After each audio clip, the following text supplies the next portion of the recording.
Chapter 7 Decision. The Mastery of Procrastination. The seventh step to riches. Careful analysis of thousands of men and women who had experienced failure revealed that lack of decision was near the head of the list of the 30 major causes of failure. Chapter 6. This is no mere statement of a theory, it is a fact. Procrastination, the opposite of decision, is a common enemy which practically every individual must conquer. You will have an opportunity to test your capacity to reach quick and definite decisions when you finish reading this book and are ready to begin putting into action the principles which it describes. Analysis of several hundred people who had accumulated fortunes well beyond the $1 million mark disclosed the fact that every one of them had the habit of reaching decisions promptly and of changing these decisions slowly, if and when they were changed. People who fail to accumulate money, without exception, have the habit of reaching decisions, if at all, very slowly and of changing these decisions quickly and often. One of Henry Ford's most outstanding qualities was his habit of reaching decisions quickly and definitely, and changing them slowly. This quality was so pronounced in Mr. Ford that it gave him the reputation of being obstinate.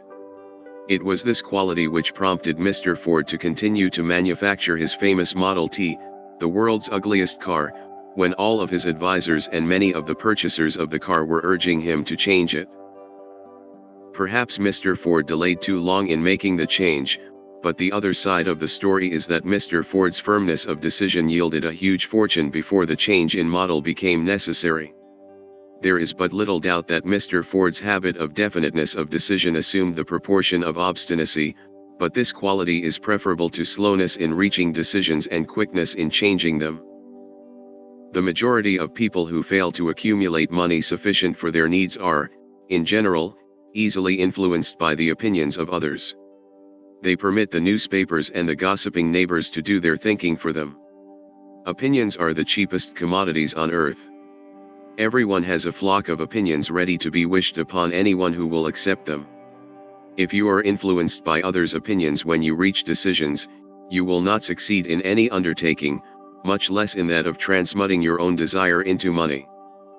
If you are too easily influenced by the opinions of others, you will have no desire of your own. Keep your own counsel when you begin to put into practice the principles described in this book by reaching your own decisions and following them. Take no one into your confidence except the members of your mastermind group, and be very sure in your selection of this group that you choose only those who will be in complete sympathy and harmony with your purpose. Close friends and relatives, while not meaning to do so, often handicap one through opinions and sometimes through ridicule, which is meant to be humorous. Thousands of men and women carry inferiority complexes with them all through life because some well-meaning, but ignorant person destroyed their confidence through opinions or ridicule. You have a brain and a mind of your own. Use them and reach your own decisions. If you need facts or information from other people to enable you to reach decisions, as you probably will in many instances, acquire these facts or secure the information you need quietly, without disclosing your purpose. It is characteristic of people who have but a smattering or a veneer of knowledge to try to give the impression that they have much knowledge. Such people generally do too much talking and too little listening. Keep your eyes and ears wide open and your mouth closed if you wish to acquire the habit of prompt decision. Those who talk too much do little else. If you talk more than you listen, you not only deprive yourself of many opportunities to accumulate useful knowledge, but you also disclose your plans and purposes to people who will take great delight in defeating you because they envy you. Remember also that every time you open your mouth in the presence of a person who has an abundance of knowledge, you display to that person your exact stock of knowledge or your lack of it. Genuine wisdom is usually conspicuous through modesty and silence. Keep in mind the fact that every person with whom you associate is, like yourself, seeking the opportunity to accumulate money. If you talk about your plans too freely, you may be surprised when you learn that some other person has beaten you to your goal by putting into action ahead of you the plans of which you talked unwisely. Let one of your first decisions be to keep a closed mouth and open ears and eyes. As a reminder to yourself to follow this advice, it will be helpful if you copy the following epigram in large letters and place it where you will see it daily. Tell the world what you intend to do, but first show it. This is the equivalent of saying that deeds, and not words, are what count most. Freedom or death on a decision. The value of decisions depends upon the courage required to render them. The great decisions, which have served as the foundation of civilization, were reached by assuming great risks, which often meant the possibility of death. Lincoln's decision to issue his famous Proclamation of Emancipation, which gave freedom to the slaves of America, was rendered with full understanding that his act would turn thousands of friends and political supporters against him. He knew, too, that the carrying out of that proclamation would mean death to thousands of men on the battlefield. In the end, it cost Lincoln his life. That required courage. Socrates' decision to drink the cup of poison, rather than compromise in his personal belief, was a decision of courage. It turned time ahead 1,000 years and gave to people then unborn the right to freedom of thought and of speech. The decision of General Robert E. Lee, when he came to the parting of the way with the Union and took up the cause of the South, was a decision of courage, for he well knew that it might cost him his own life and that it would surely cost the lives of others. But the greatest decision of all time, as far as any American citizen is concerned, was reached in Philadelphia on July 4, 1776, when 56 individuals signed their names to a document which they well knew would bring freedom to all Americans or leave every one of the 56 hanging from a gallows. You have heard of this famous document, but you may not have drawn from it the great lesson in personal achievement it so plainly taught. We all remember the date of this momentous decision, but few of us realize what courage that decision required. We remember our history as it was taught, we remember dates and the names of those who fought, we remember Valley Forge and Yorktown, we remember George Washington and Lord Cornwallis. But we know little of the real forces back of these names, dates, and places. We know still less of that intangible power which ensured us freedom long before Washington's armies reached Yorktown. We read the history of the American Revolution and falsely imagine that George Washington was the father of our country, that it was he who won our freedom, while the truth is that Washington was only an accessory after the fact because victory for his armies had been ensured long before Lord Cornwallis surrendered. This is not intended to rob Washington of any of the glory he so richly merited. The purpose is rather to give greater attention to the astounding power that was the real cause of his victory. It is nothing short of a tragedy that the writers of history have missed entirely even the slightest reference to the irresistible power which gave birth and freedom to the nation destined to set up new standards of independence for all the peoples of the earth. I say it is a tragedy because it is the self-same power which must be used by every individual who surmounts the difficulties of life and forces life to pay the price asked. Let us briefly review the events which gave birth to this power. The story begins with an incident in Boston on March 5, 1770. British soldiers were patrolling the streets, by their presence openly threatening the citizens. The colonists resented armed soldiers marching in their midst. They began to express their resentment openly, hurling stones as well as epithets at the marching soldiers until the commanding officer gave orders, "Fix bayonets. Charge." The battle was on. It resulted in the death and injury of many. The incident aroused such resentment that the Provincial Assembly, made up of prominent colonists, called a meeting for the purpose of taking definite action. Two of the members of that assembly were John Hancock and Samuel Adams, long live their names. They spoke up courageously and declared that a move must be made to eject all British soldiers from Boston. Remember this: a decision, in the minds of two individuals, might properly be called the beginning of the freedom which we of the United States now enjoy. Remember, too, that the decision of these two men called for faith and courage because it was dangerous.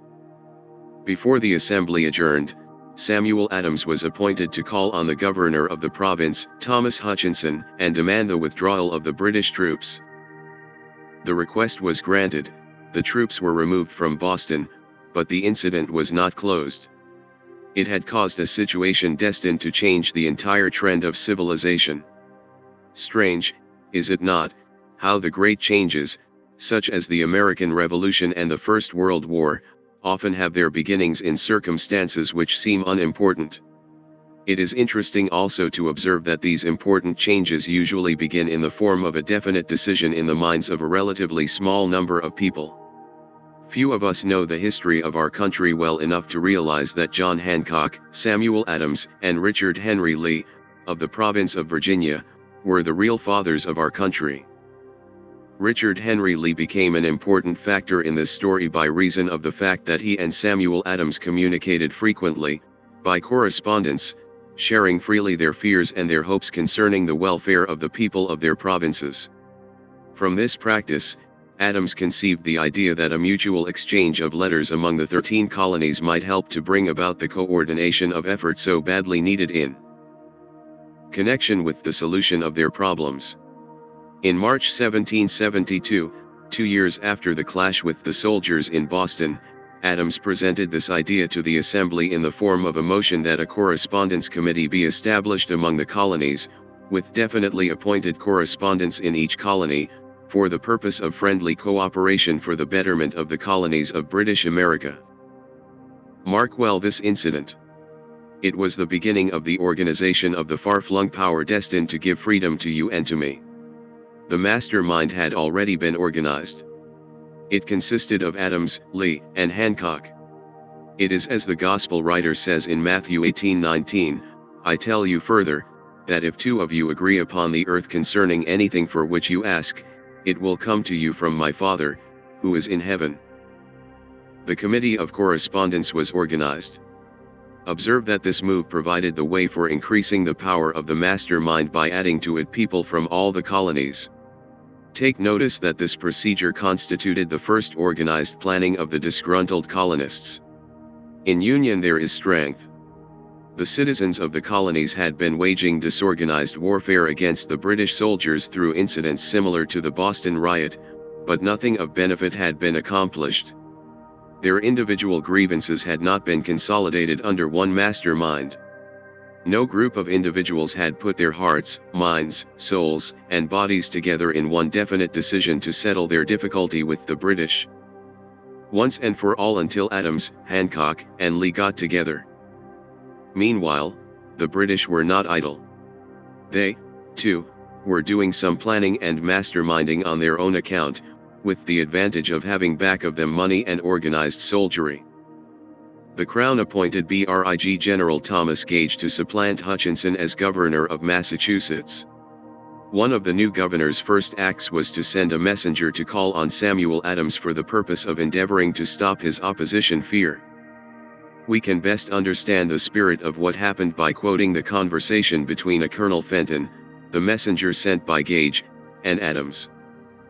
Colonel Fenton, I have been authorized by Governor Gage to assure you, Mr. Adams, that the governor has been empowered to confer upon you such benefits as would be satisfactory, upon the condition that you engage to cease in your opposition to the measures of the government. It is the governor's advice to you, sir, not to incur the further displeasure of His Majesty. Your conduct has been such as makes you liable to penalties of an act of Henry VIII, by which persons can be sent to England for trial for treason, or misprison * of treason, at the discretion of a governor of a province. But, by changing your political course, you will not only receive great personal advantages but you will make your peace with the king. Misprison is any violation of an official duty, or any failure by an individual who is not actively involved in committing a crime, to prevent its commission or report it to the authorities. Samuel Adams had the choice of 2 decisions. He could cease his opposition and receive personal bribes, or he could continue and run the risk of being hanged.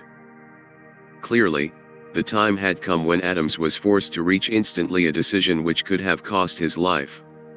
The majority of people would have found it difficult to reach such a decision. The majority would have sent back an evasive reply, but not Adams.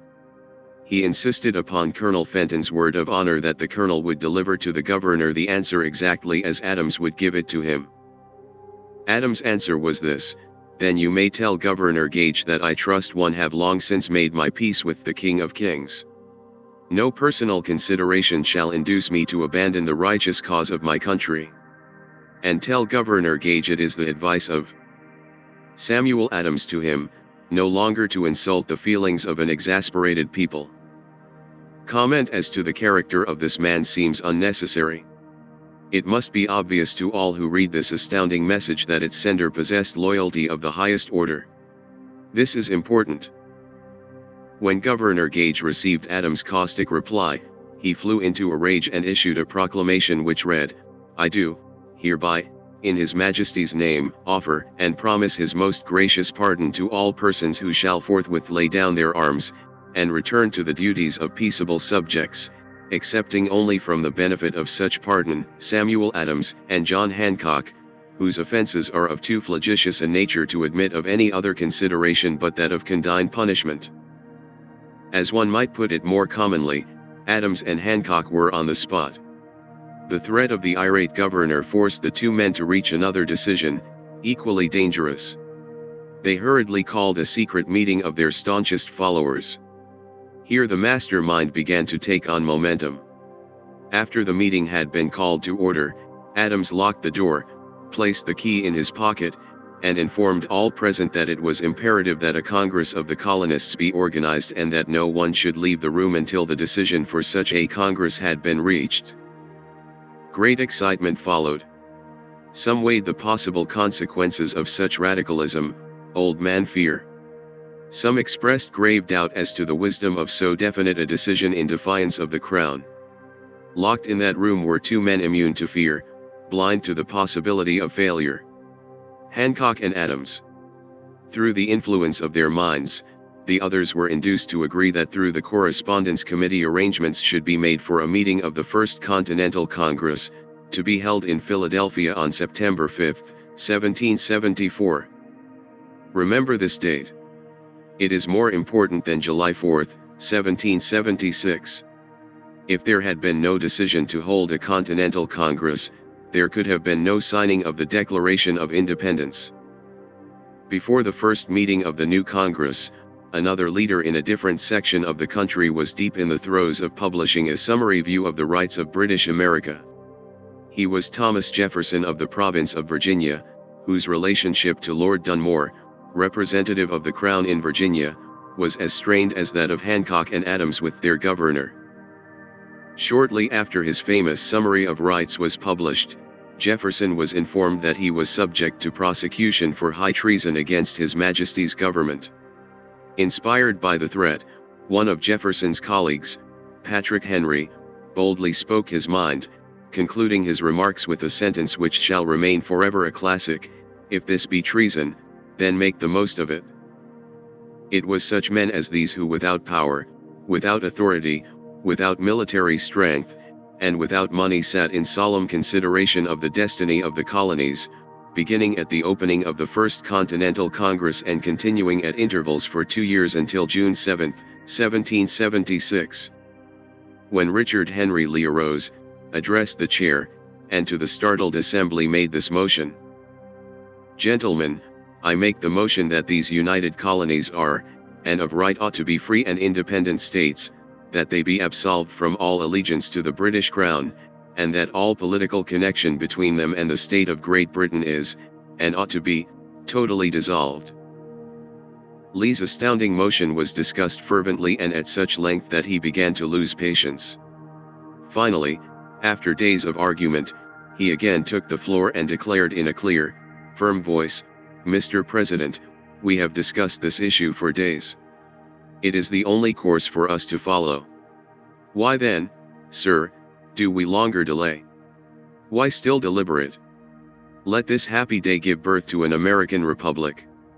Let her arise, not to devastate and to conquer, but to re-establish the reign of peace and of law.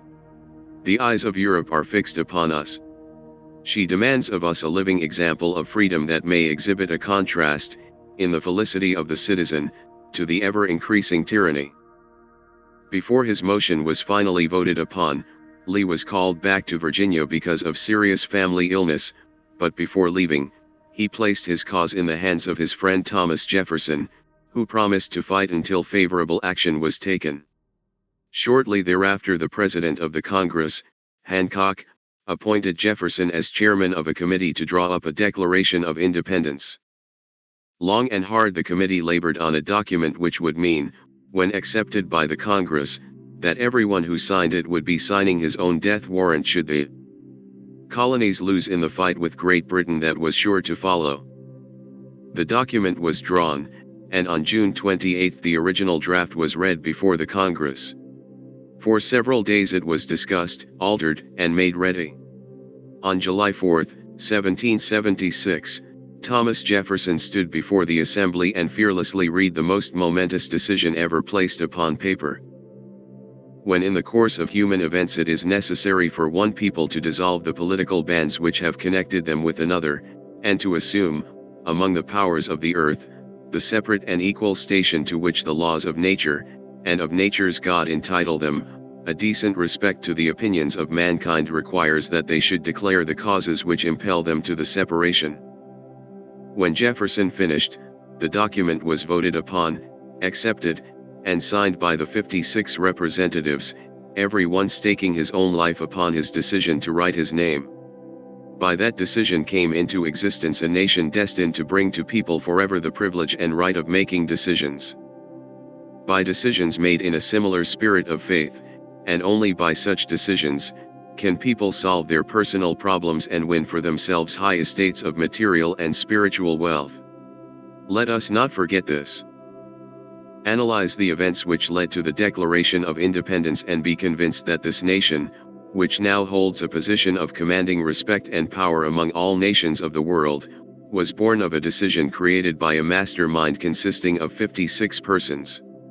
Note well the fact that it was their decision which ensured the success of Washington's armies, because the spirit of that decision was in the heart of every soldier who fought with him. It served as a spiritual power which recognizes no such thing as failure.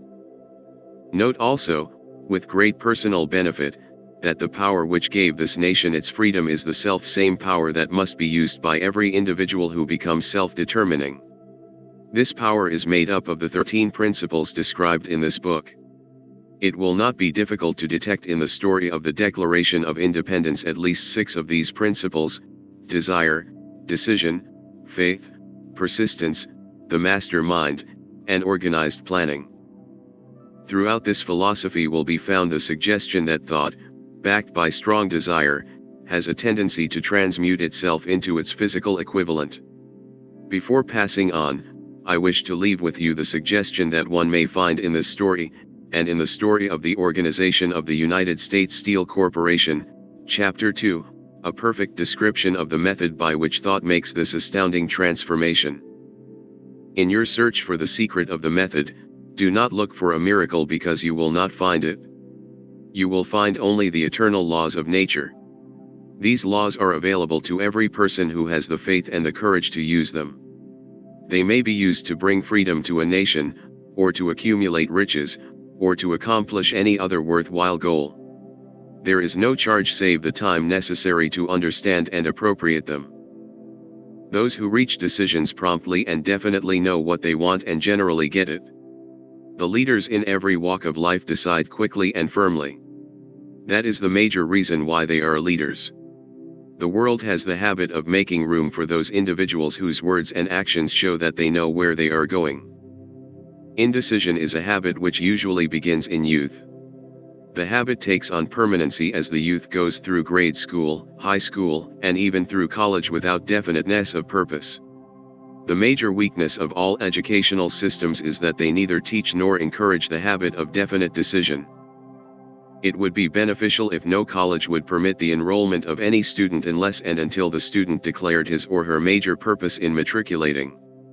It would be of still greater benefit if every student in grade school were compelled to accept training in the habit of decision and forced to pass a satisfactory examination on this subject before being permitted to advance in the grades. The habit of indecision acquired because of the deficiencies of our school system goes with students into the occupations they choose, if, in fact, they choose their occupations at all. Generally, Young people just out of school seek any job that can be found. They take the first position they find because they have fallen into the habit of indecision. 98 out of every 100 people working for wages today are in the positions they hold because they lack the definiteness of decision to plan a definite position and the knowledge of how to choose an employer. Definiteness of decision always requires courage, sometimes very great courage. The 56 men who signed the Declaration of Independence staked their lives on the decision to affix their signatures to that document.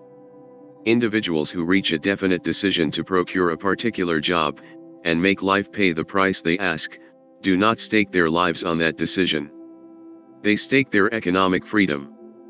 Financial independence, riches, and desirable business and professional positions are not within reach of the person who neglects or refuses to expect, plan, and demand these things. The person who desires riches in the same spirit that Samuel Adams desired freedom for the colonies is sure to accumulate wealth. In Chapter 6 on Organized Planning, you were given complete instructions for marketing every type of personal service. You were also given detailed information on how to choose the employer you prefer and the particular job you desire. These instructions will be of no value to you unless you definitely decide to organize them into a plan of action and unless you pursue that plan with persistence, which is the 8th step to riches. Riches do not respond to wishes. They respond only to definite plans, backed by definite desires, through constant persistence.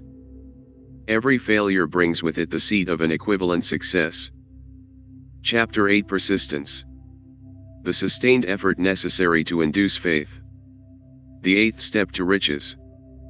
Persistence is an essential factor in the procedure of transmuting desire into its monetary equivalent. The basis of persistence is the power of will. Willpower and desire, when properly combined, make an irresistible pair. People who accumulate great fortunes are generally thought of as cold-blooded and sometimes ruthless. Often they are misunderstood. What they have is willpower, which they mix with persistence and place back of their desires to ensure the attainment of their objectives. Henry Ford was generally misunderstood to be ruthless and cold-blooded. This misconception grew out of Ford's habit of following through in all of his plans with persistence. The majority of people are ready to throw their aims and purposes overboard and give up at the first sign of opposition or misfortune. A few carry on despite all opposition until they attain their goal. These few are the Fords, Carnegies, Rockefellers, Edisons, and other outstanding achievers of the world. There may be no heroic connotation to the word persistence, but the quality is to a person's character what carbon is to steel. The building of a fortune generally involves the application of the entire 13 principles of the Think and Grow Rich philosophy. These principles must be understood, and they must be applied with persistence by all who would accumulate money. If you are following this book with the intention of applying the knowledge it conveys, your first test as to your persistence will come when you begin to take the 6 actions described in Chapter 1. Unless you are one of the 2 out of every 100 persons who already have a definite goal at which you are aiming and a definite plan for its attainment, you may read those instructions, then pass on with your daily routine, and never comply with those instructions. I ask you to evaluate yourself on this point because lack of persistence is one of the major causes of failure. Moreover, experience with thousands of people has proved that lack of persistence is a weakness common to the majority of them. It is a weakness which may be overcome by effort. The ease with which lack of persistence may be conquered will depend entirely upon the intensity of one's desire. The starting point of all achievement is desire. Keep this constantly in mind. Weak desires bring weak results, just as a small amount of fire makes a small amount of heat. If you find yourself lacking in persistence, this weakness may be remedied by building a stronger fire under your desires. Continue to read through to the end of this chapter, then go back to Chapter 1 and start immediately to carry out the instructions given in connection with the 6 action steps. The eagerness with which you follow these instructions will indicate clearly how much, or how little, you really desire to accumulate money. If you find that you are indifferent, you may be sure that you have not yet acquired the money consciousness which you must possess before you can be sure of accumulating a fortune. Fortunes gravitate to individuals whose minds have been prepared to attract them, just as surely as water gravitates to the ocean. In this book may be found all the stimuli necessary to attune any normal mind to the thought vibrations which will attract the object of one's desires. If you find you are weak in persistence, center your attention upon the instructions contained in the chapter on Power of the Master Mind, Chapter 9. Surround yourself with a Master Mind group, and through the cooperative efforts of the members of this group you can develop persistence. You will find additional instructions for the development of persistence in the chapters on autosuggestion and the subconscious mind, Chapter 3 and Chapter 11. Follow the instructions outlined in these chapters until your habit nature hands over a clear picture of the object of your desire to your subconscious mind, which works continuously while you are awake and while you are asleep. From that point on you will not be handicapped by lack of persistence. Spasmodic or occasional effort to apply the rules will be of no value to you. To get results, you must apply all of the rules until their application becomes a fixed habit with you. In no other way can you develop the necessary money consciousness. Poverty is attracted to the one whose mind is favorable to it, as money is attracted to the one whose mind has been deliberately prepared to attract it, and through the same laws. Poverty consciousness will voluntarily seize the mind which is not occupied with money consciousness. A poverty consciousness develops without conscious application of habits favorable to it. The money consciousness must be created to order, unless one is born with such a consciousness. Catch the full significance of the statements in the preceding paragraph, and you will understand the importance of persistence in the accumulation of a fortune. Without persistence, you will be defeated even before you start. With persistence you will win. If you have ever experienced a nightmare, you will realize the value of persistence. You are lying in bed half awake, with a feeling that you are about to smother. You are unable to turn over or move a muscle. You realize that you must begin to regain control over your muscles. Through persistent effort of willpower, you finally manage to move the fingers of one hand. By continuing to move your fingers, you extend your control to the muscles of one arm until you can lift it. Then you gain control of the other arm in the same manner. You finally gain control over the muscles of one leg and then extend it to the other leg. Then with one supreme effort of will you regain complete control over your muscular system and snap out of your nightmare. The trick has been turned step by step. You may find it necessary to snap out of your mental inertia through a similar procedure, moving slowly at first, then increasing your speed until you gain complete control over your will. Be persistent no matter how slowly you may at first have to move. With persistence will come success. If you select your mastermind group with care, you will have in it at least one person who will aid you in the development of persistence. Some individuals who have accumulated great fortunes did so because of necessity. They developed the habit of persistence because they were so closely driven by circumstances that they had to become persistent. There is no substitute for persistence. It cannot be supplanted by any other quality.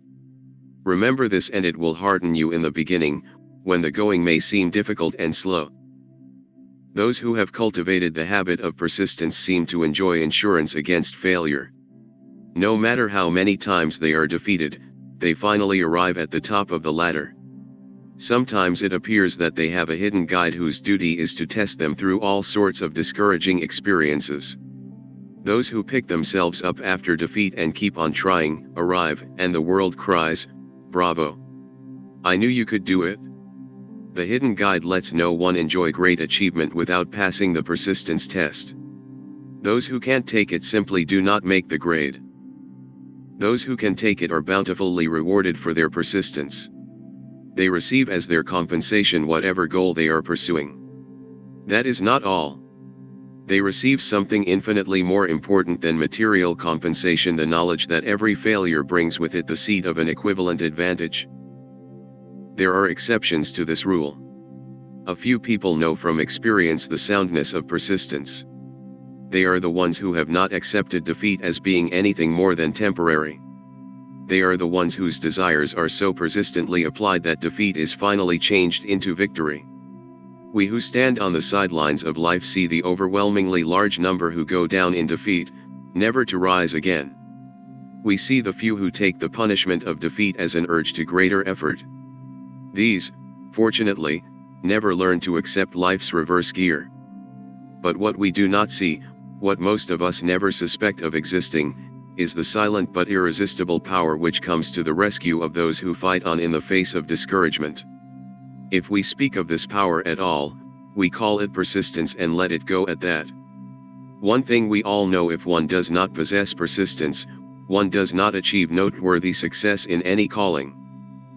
As these lines are being written, I look up from my work and see before me, less than a block away, the great mysterious Broadway of New York, the graveyard of dead hopes and the front porch of opportunity.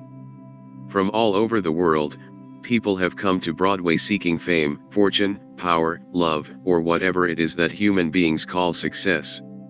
Once in a great while someone steps out from the long procession of seekers, and the world hears that another person has mastered Broadway. But Broadway is not easily nor quickly conquered. She acknowledges talent, recognizes genius, and pays off in money only after one has refused to quit. The secret of how to conquer Broadway is always inseparably attached to one word: persistence. The secret is told in the struggle of Fannie Hurst, whose persistence conquered the Great White Way. She came to New York in 1915 to convert writing into riches. The conversion did not come quickly, but it came. For 4 years Miss Hurst learned about the sidewalks of New York from first-hand experience. She spent her days laboring and her nights hoping. When hope grew dim, she did not say, "All right, Broadway, you win." She said, "Very well, Broadway, you may whip some, but not me. I'm going to force you to give up."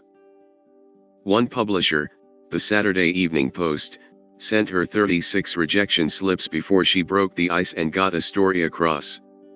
The average writer, like the average in other walks of life, would have given up the job when the first rejection slip came. She pounded the pavements for 4 years to the tune of the publisher's no, because she was determined to win. Then came the payoff. The spell had been broken, the unseen guide had tested Fannie Hurst, and she could take it. From that time on, publishers beat a path to her door. Money came so fast she hardly had time to count it. Then the motion picture crowd discovered her, and money came not in small change, but in floods. The movie rights to her novel Great Laughter brought $100,000, said at the time to be the highest price ever paid for a story before publication. Her royalties from the sale of the book increased her fortune further. Briefly, you now have a description of what persistence is capable of achieving. Fannie Hurst is no exception. Wherever men and women accumulate great riches, you may be sure they first acquired persistence. Broadway will give any beggar a cup of coffee and a sandwich, but it demands persistence of those who go after the big stakes. Kate Smith would have said amen in reading this. For years she sang, without money and without price, in front of any microphone she could reach. Broadway said to her, "Come and get it, if you can take it." She did take it, until one happy day Broadway got tired and said, "Ah, what's the use? You don't know when you're whipped, so name your price, and go to work in earnest." Miss Smith named her price. It was plenty, up in figures so high that 1 week of her salary was far more than most people made in a whole year. Verily, it pays to be persistent. And here is an encouraging statement which carries with it a suggestion of great significance. Thousands of singers whose vocal skills exceed those of Kate Smith are walking up and down Broadway today looking for a break. Without success. Countless others have come and gone. Many of them sang well enough, but they failed to make the grade because they lacked the courage to keep on keeping on until Broadway became tired of turning them away. Persistence is a state of mind, therefore, it can be cultivated. Like all states of mind, persistence is based upon definite causes, among them what I call the 8 factors of persistence. Definiteness of purpose. Knowing what one wants is the first and, perhaps, the most important step toward the development of persistence.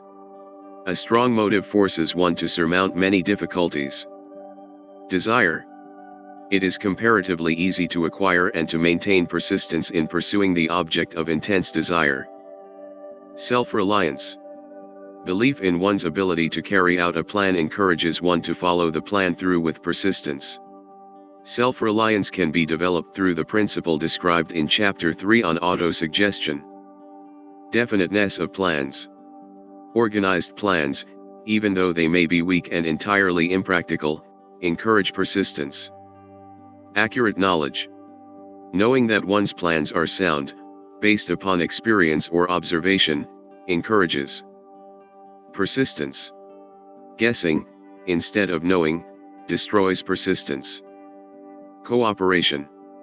Sympathy, understanding, and harmonious cooperation with others tend to develop persistence. Willpower.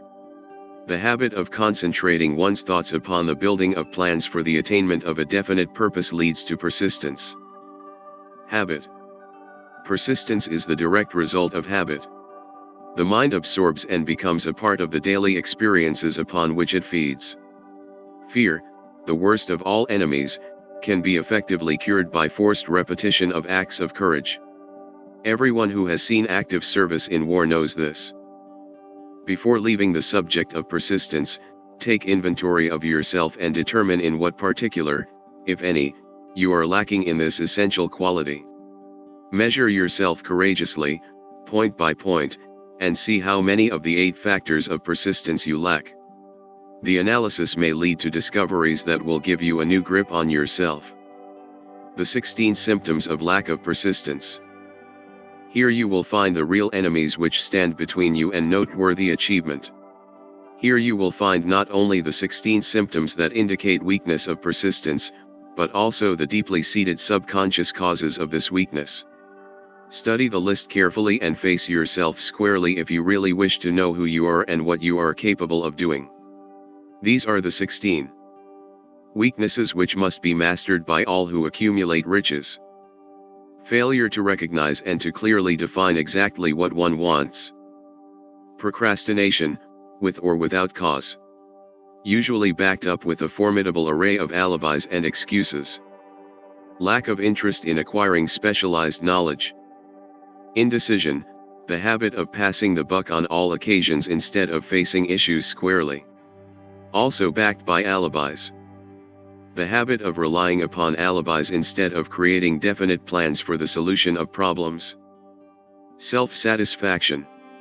There is but little remedy for this affliction and no hope for those who suffer from it.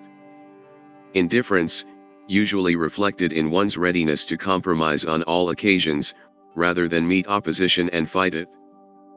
The habit of blaming others for one's mistakes, and accepting unfavorable circumstances as being unavoidable. Weakness of desire, resulting from neglect in the choice of motives that impel action. Willingness, even eagerness, to quit at the first sign of defeat. Based upon one or more of the 6 basic fears. Lack of organized plans, placed in writing where they may be analyzed. The habit of neglecting to move on ideas or to grasp opportunity when it presents itself. Wishing instead of willing. The habit of compromising with poverty instead of aiming at riches. General absence of ambition to be, to do, and to own. Searching for all the shortcuts to riches, trying to get without giving a fair equivalent, usually reflected in the habit of gambling or endeavoring to drive sharp bargains. Fear of criticism, which leads to failure to create plans and put them into action because of what other people will think, do, or say. This enemy belongs at the head of the list because it generally exists in one's subconscious mind, where its presence is not recognized. See the 6 basic fears on page 240. Let us examine some of the symptoms of number 16, the fear of criticism. The majority of people permit relatives, friends, and the public at large to so influence them that they cannot live their own lives because they fear criticism. Huge numbers of people make mistakes in marriage, stand by the bargain, and go through life miserable and unhappy because they fear criticism which may follow if they correct the mistake. Anyone who has submitted to this form of fear knows the irreparable damage it does by destroying ambition, self-reliance, and the desire to achieve. Millions of people neglect to acquire belated educations, after having left school, because they fear criticism. Countless numbers of men and women, both young and old, permit relatives to wreck their lives in the name of duty because they fear criticism. Duty does not require anyone to submit to the destruction of one's personal ambitions and the right to live one's own life in one's own way. People refuse to take chances in business because they fear the criticism which may follow if they fail. The fear of criticism in such cases is stronger than the desire for success. Too many people refuse to set high goals for themselves, or even neglect selecting a career, because they fear the criticism of relatives and friends who may say, "Don't aim so high, people will think you are crazy." When Andrew Carnegie suggested that I devote 20 years to the organization of a philosophy of individual achievement, my first impulse of thought was fear of what people might say. The suggestion set up a goal for me, far out of proportion to any I had ever conceived. As quick as a flash, my mind began to create alibis and excuses, all of them traceable to the inherent fear of criticism. Something inside me said, "You can't do it, the job is too big and requires too much time. What will your relatives think of you? How will you earn a living? No one has ever organized a philosophy of success. What right have you to believe you can do it? Who are you, anyway, to aim so high? Remember your humble birth. What do you know about philosophy? People will think you are crazy," and they did. Why hasn't some other person done this before now? These and many other questions flashed into my mind and demanded attention. It seemed as if the whole world had suddenly turned its attention to me with the purpose of ridiculing me into giving up all desire to carry out Mr. Carnegie's suggestion. I had a fine opportunity then and there to kill off ambition before it gained control of me. Later in life, after having analyzed thousands of people, I discovered that most ideas are stillborn and need the breath of life injected into them through definite plans of immediate action. The time to nurse an idea is at the time of its birth. Every minute it lives gives it a better chance of surviving. The fear of criticism is at the bottom of the destruction of most ideas which never reach the planning and action stage. Many people believe that material success is the result of favorable breaks. There is some element of truth in the belief, but people who depend entirely upon luck are nearly always disappointed because they overlook another important factor which must be present before one can be sure of success. It is the knowledge with which favorable breaks can be made to order. During the Depression, W.C. Fields, the comedian, lost all his money and found himself without income, without a job, and with his means of earning a living, vaudeville, made obsolete. Moreover, he was past 60, the age when many people consider themselves old. He was so eager to stage a comeback that he offered to work without pay in a new field, movies. In addition to his other troubles, he fell and injured his neck. To many that would have been the place to give up and quit. But Fields was persistent. He knew that if he carried on he would get the breaks sooner or later, and he did get them, but not by chance. Marie Dressler found herself down and out, with her money gone and with no job, when she was about 60. She, too, went after the breaks and got them. Her persistence brought an astounding triumph late in life, long beyond the age when most men and women are done with ambition to achieve. Eddie Cantor lost his money in the 1929 stock market crash, but he still had his persistence and his courage. With these, plus two prominent eyes, he exploited himself back into an income of $10,000 a week. Verily, if one has persistence, one can get along very well without many other qualities. The only break anyone can afford to rely upon is a self-made one. These come through the application of persistence. The starting point is definiteness of purpose. Examine the first 100 people you meet, ask them what they want most in life, and 98 of them will not be able to tell you.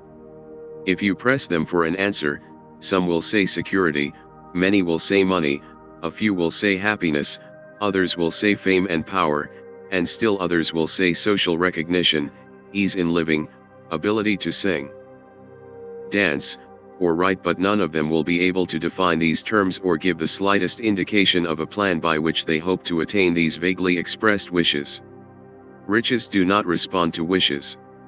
They respond only to definite plans, backed by definite desires, through constant persistence. How to develop persistence? There are 4 simple steps which lead to the habit of persistence. They call for no great amount of intelligence, no particular amount of education, and but little time or effort. The necessary steps are: 1. A definite purpose backed by burning desire for its fulfillment. 2. A definite plan, expressed in continuous action. 3. A mind closed tightly against all negative and discouraging influences, including negative suggestions of relatives, friends, and acquaintances. 4. A friendly alliance with one or more persons who will encourage one to follow through with both plan and purpose. These 4 steps are essential for success in all walks of life. The entire purpose of the 13 principles of the Think and Grow Rich philosophy is to enable one to take these 4 steps as a matter of habit. These are the steps by which one may control one's economic destiny. They are the steps that lead to freedom and independence of thought. They are the steps that lead to riches, in small or great quantities. They lead the way to power, fame, and worldly recognition. They are the 4 steps which guarantee favorable breaks. They are the steps that convert dreams into physical realities. They lead also to the mastery of fear, discouragement, and indifference. There is a magnificent reward for all who learn to take these 4 steps. It is the privilege of writing one's own ticket and of making life yield whatever price is asked. I have no way of knowing the facts, but I venture to conjecture that Mrs. Wallace Simpson's great love for a man was not accidental, nor the result of favorable breaks alone. There was a burning desire and careful searching at every step of the way. Her first duty was to love. What is the greatest thing on earth? Jesus called it love, not man-made rules, criticism, bitterness, slander, or political marriages, but love.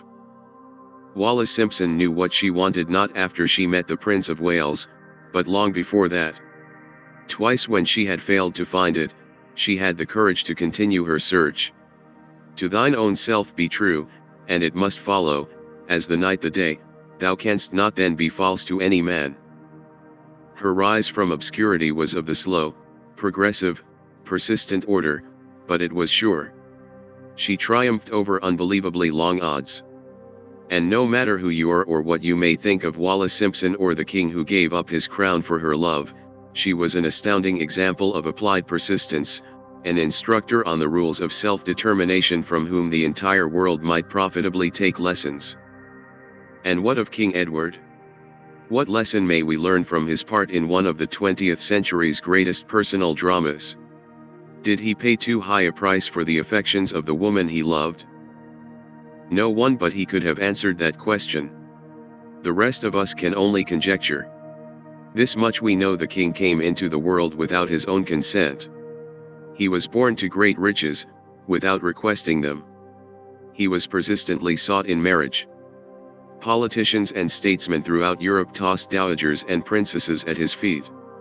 Because he was the firstborn of his parents, he inherited a crown which he did not seek and perhaps did not desire.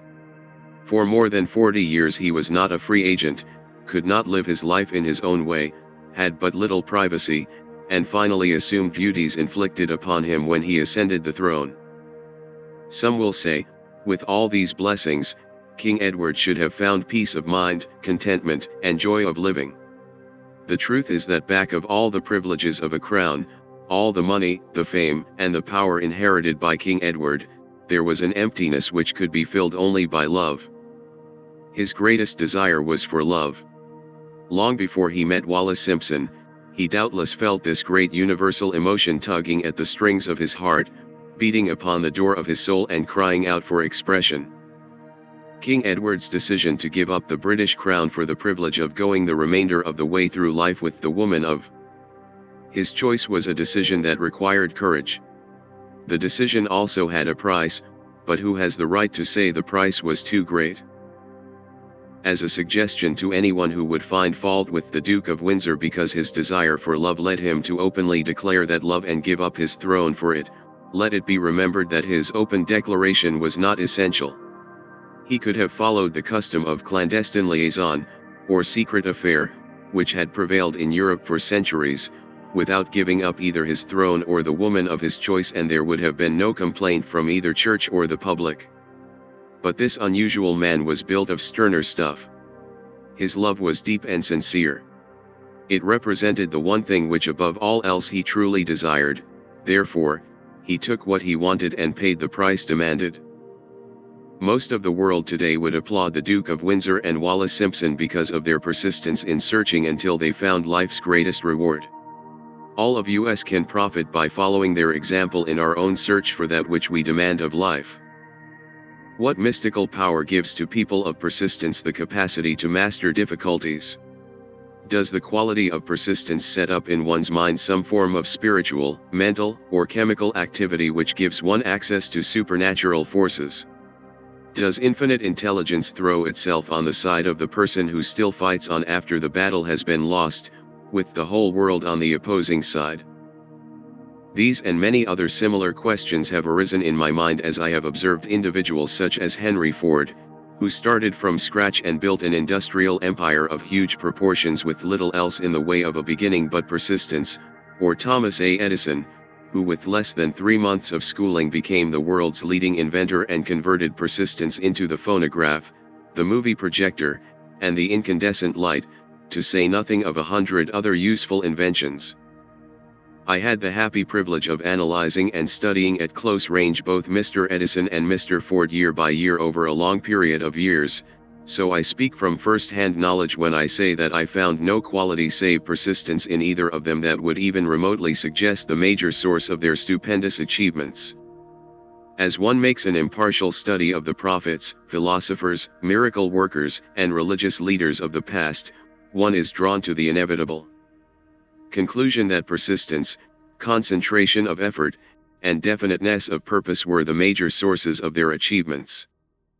Consider, for example, the strange and fascinating story of Muhammad. Analyze his life, compare him with individuals of achievement in this modern age of industry and finance, and observe how they all have one outstanding trait in common: persistence. If you are keenly interested in studying the strange power which gives potency to persistence, read a biography of Muhammad, especially the one by Asad Bey.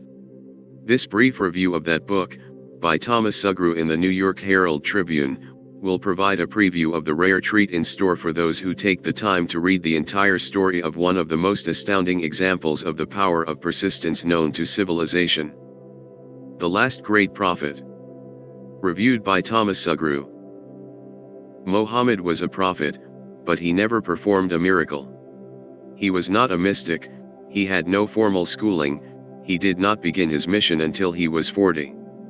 When he announced that he was the messenger of God, bringing word of the true religion, he was ridiculed and labeled a lunatic. He was banished from his native city, Mecca, and his followers were stripped of their worldly goods and sent into the desert after him. When he had been preaching 10 years, he had nothing to show for it but banishment, poverty, and ridicule.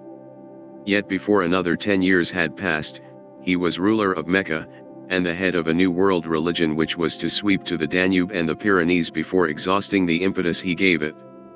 That impetus was threefold: the power of words, the efficacy of prayer, and man's kinship with God.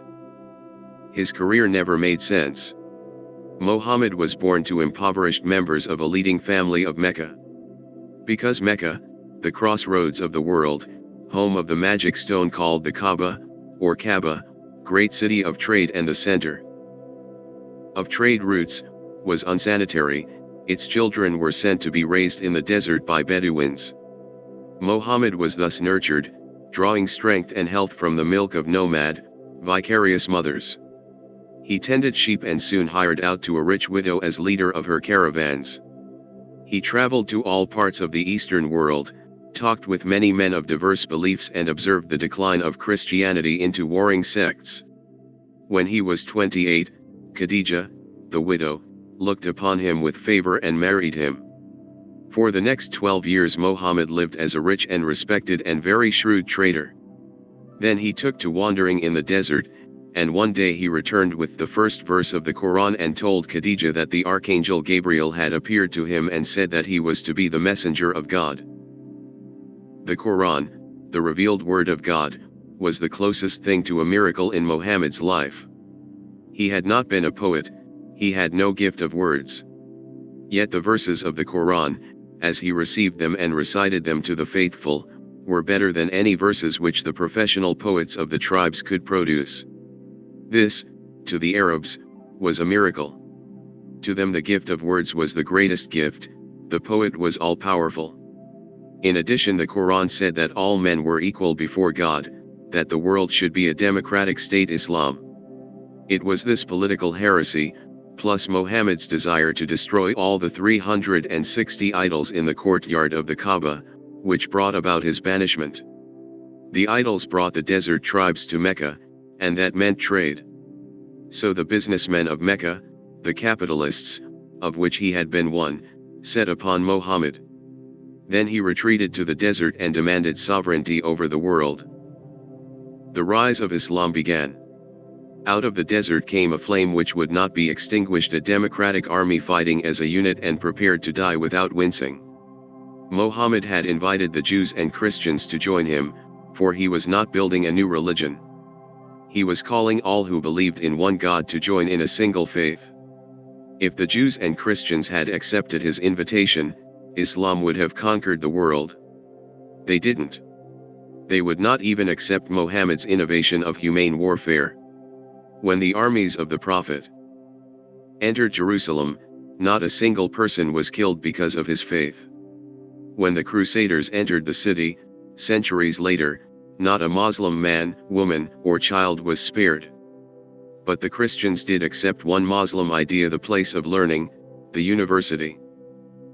Religious visionaries such as Muhammad, business leaders such as Thomas Edison, Henry Ford, and Andrew Carnegie, political leaders such as Samuel Adams, entertainers such as Fanny Hurst, Kate Smith, and W.C. Fields, cosmopolites such as Wallace Simpson and the Duke of Windsor, no matter what their walk of life, individuals such as these in all eras of human history have demonstrated the tremendous power of the eighth step to riches: persistence, sustained effort in the face of all odds and all adversity. Persistence creates faith. And faith is the only known antidote for failure. It is the starting point of all accumulation of riches, and it is the only agency through which one can tap the force of infinite intelligence. Great power can be accumulated through no other principle than that of the master mind. Chapter 9. Power of the master mind. The driving force. The ninth step to riches. Persistence creates faith. From faith comes power. And power is essential for success in the accumulation of money. Plans alone are inert and useless, without sufficient power to translate them into action. This chapter will describe the method by which an individual may attain and apply power. Power may be defined as organized and intelligently directed knowledge. Power, as the term is here used, refers to organized effort, sufficient to enable an individual to transmute desire into its monetary equivalent. Organized effort is produced through the coordination of effort of two or more people who work toward a definite end, in a spirit of harmony. Power is required for the accumulation of money. Power is necessary for the retention of money after it has been accumulated. Let us ascertain how power may be acquired. If power is organized knowledge, let us examine the three major sources of knowledge. Infinite intelligence. This source of knowledge may be contacted, with the aid of creative imagination, through the procedure described in Chapter 5. Accumulated experience. The accumulated experience of civilization, or that portion of it which has been organized and recorded, may be found in any well-equipped public library. An important part of this accumulated experience is taught in public schools and colleges, where it has been classified and organized. Experiment and research. In the field of science and in practically every other walk of life, people are gathering, classifying, and organizing new facts daily. This is the source to which one must turn when knowledge is not available through accumulated experience. Here, too, the creative imagination must often be used. Knowledge may be acquired from any of the foregoing sources.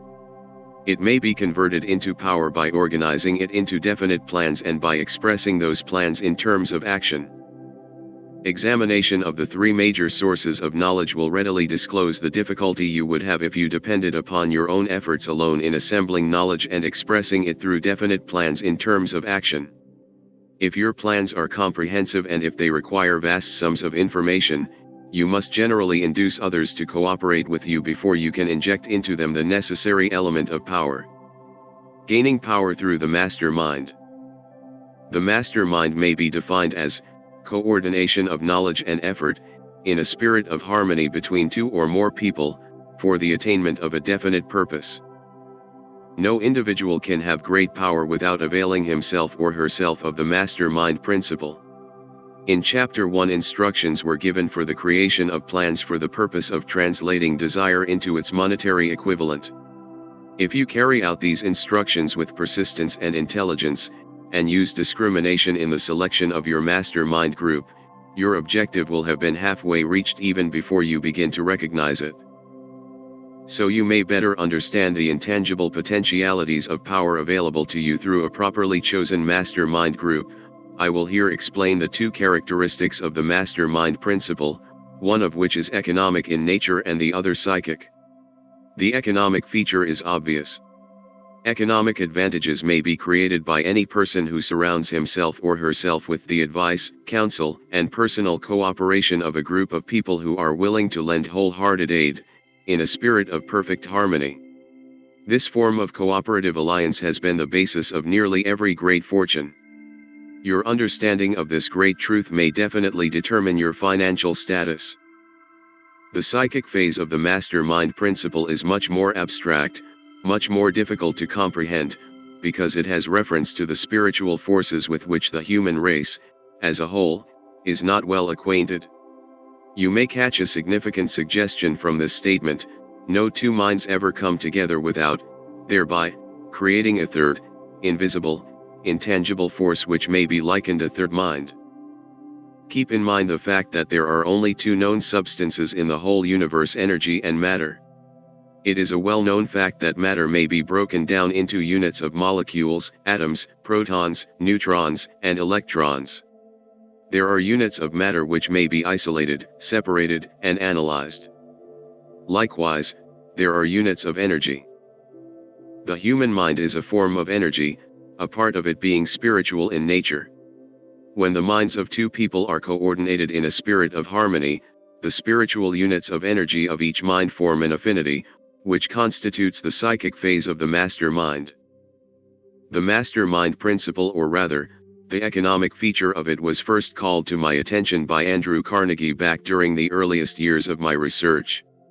Discovery of this part of the principle was responsible for the choice of my life's work. Mr. Carnegie's mastermind group consisted of a staff of approximately 50 individuals with whom he surrounded himself for the definite purpose of manufacturing and marketing steel. He attributed his entire fortune to the power he accumulated through this mastermind. Analyze the record of anyone who has accumulated a great fortune and many who have accumulated modest fortunes, and you will find that they have either consciously or unconsciously employed the mastermind principle. Great power can be accumulated through no other principle.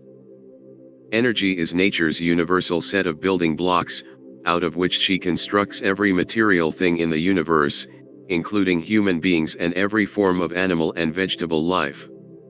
Through a process which only nature completely understands, she translates energy into matter. Nature's building blocks are available to humanity in the energy involved in thinking. The human brain may be compared to an electric battery. It absorbs energy from what may be called the mysterious unifying force of the universe, which permeates every atom of matter including the atoms that compose the human brain and fills the entire universe. It is a well-known fact that a group of electric batteries will provide more energy than a single battery. It is also a well-known fact that an individual battery will provide energy in proportion to the number and capacity of the cells it contains. The brain functions in a similar fashion. This accounts for the fact that some brains are more efficient than others, and leads to this significant statement: a group of brains coordinated, or connected, in a spirit of harmony will provide more thought energy than a single brain, just as a group of electric batteries will provide more energy than a single battery. Through this metaphor it becomes immediately obvious that the mastermind principle holds the secret of the power wielded by people who surround themselves with the minds of other capable individuals. There follows now another statement which will lead still nearer to an understanding of the psychic phase of the mastermind principle. When a group of individual brains are coordinated and function in harmony, the increased energy created through that alliance becomes available to every individual brain in the group. Henry Ford began his business career under the handicap of poverty, illiteracy, and ignorance. Within the inconceivably short period of 10 years Mr. Ford mastered these three handicaps, and within 25 years he made himself one of the richest people in America. Connect with those facts the additional knowledge that Mr. Ford's most rapid strides became noticeable. From the time he became a personal friend of Thomas A. Edison, and you will begin to understand what the influence of one mind upon another can accomplish. Go a step further and consider the fact that Mr. Ford's most outstanding achievements began from the time that he formed the acquaintances of Harvey Firestone, John Burroughs, and Luther Burbank, each an individual of great intellectual capacity, and you will have further evidence that power may be produced through a friendly alliance of minds. There is little, if any, doubt that Henry Ford was one of the best informed leaders of the business and industrial world of his time. The question of his wealth needs no discussion. Analyze Mr. Ford's intimate personal friends, some of whom have already been mentioned, and you will be prepared to understand the following statement: individuals take on the nature and the habit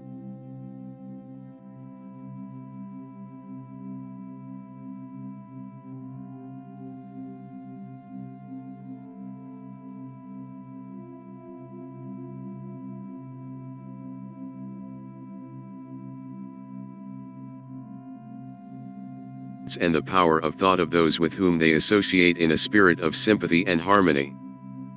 Henry Ford whipped poverty, illiteracy, and ignorance by allying himself with great minds, whose vibrations of thought he absorbed into his own mind. Through his association with Edison, Burbank, Burroughs, and Firestone, Mr. Ford added to his own brain power the sum and substance of the intelligence, experience, knowledge, and spiritual forces of these four individuals.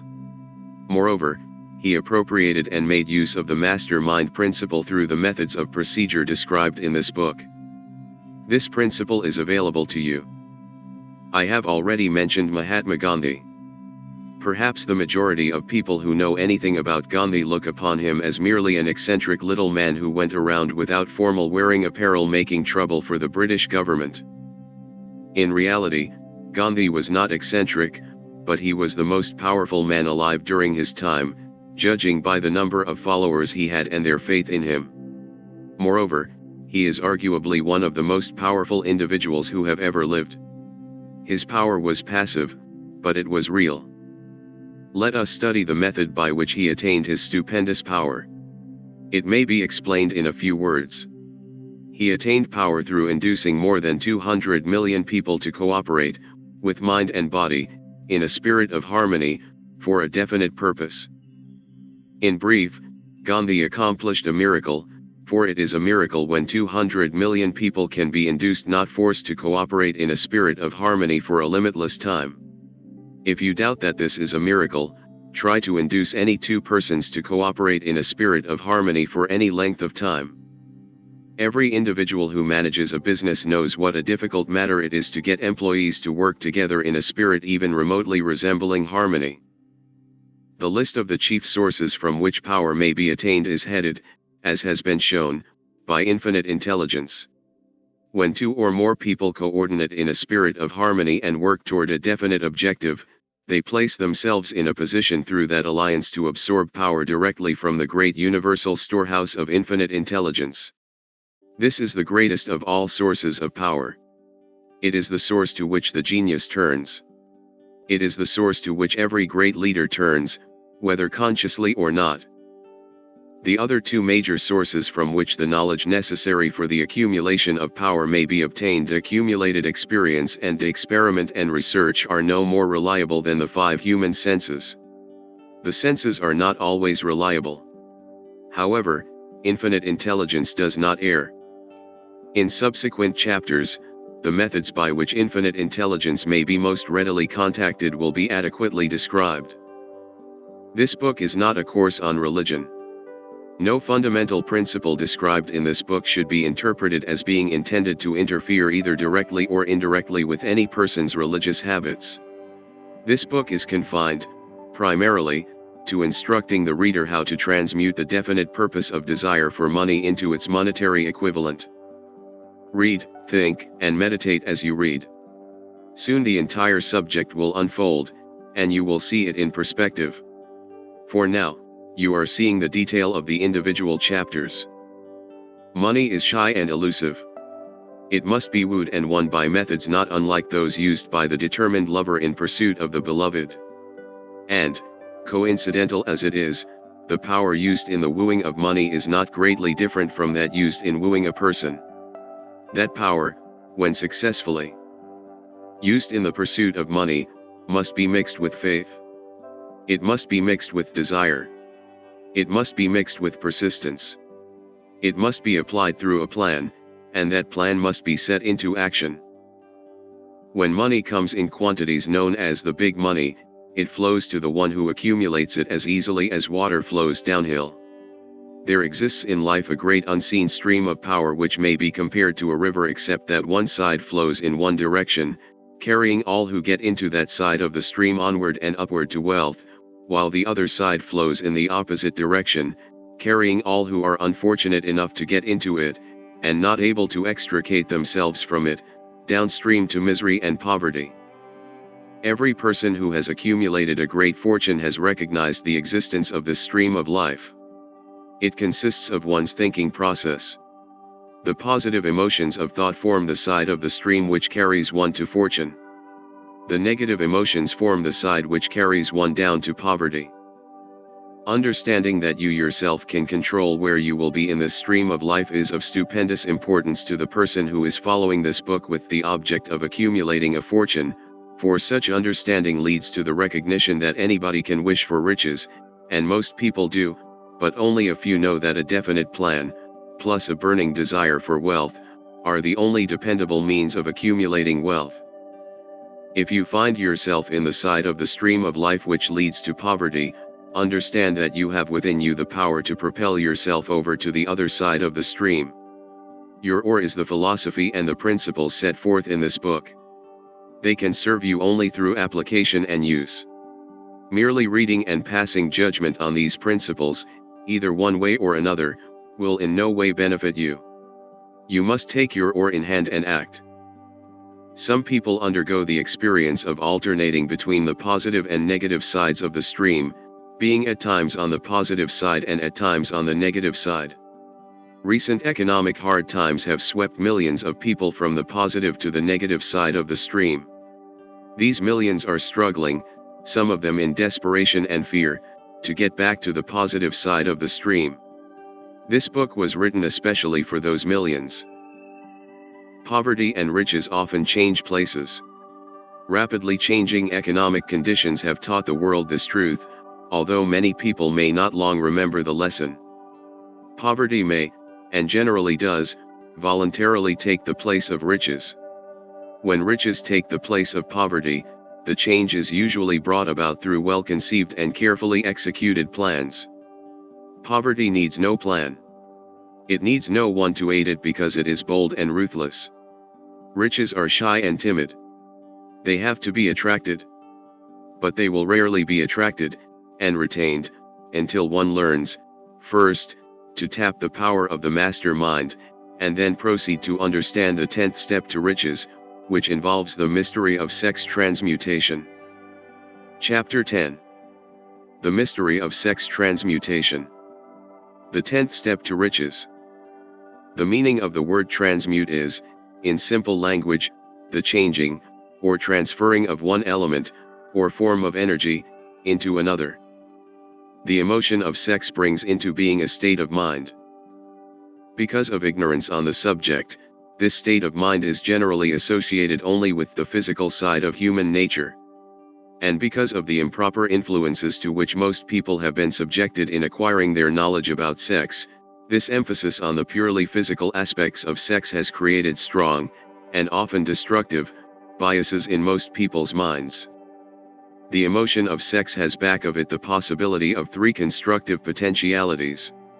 They are: the perpetuation of the human race, the maintenance of sound physical and emotional health, the transformation of mediocrity into genius through transmutation. Sex transmutation, which is involved in the 3rd constructive potentiality, is simple and easily explained. It means the switching of one's mind, or dominating mental focus, from thoughts, and consequent actions, of a merely physical expression to thoughts, and consequent actions, of another nature. It does not mean in any sense celibacy or repression of natural instincts. It does mean approaching sex and engaging in sexual conduct from a completely positive, completely constructive, balanced and appropriate state of awareness. Sexual desire is the most powerful of human desires. Its exercise in proper relation and proportion to all other aspects of life is positive and healthy.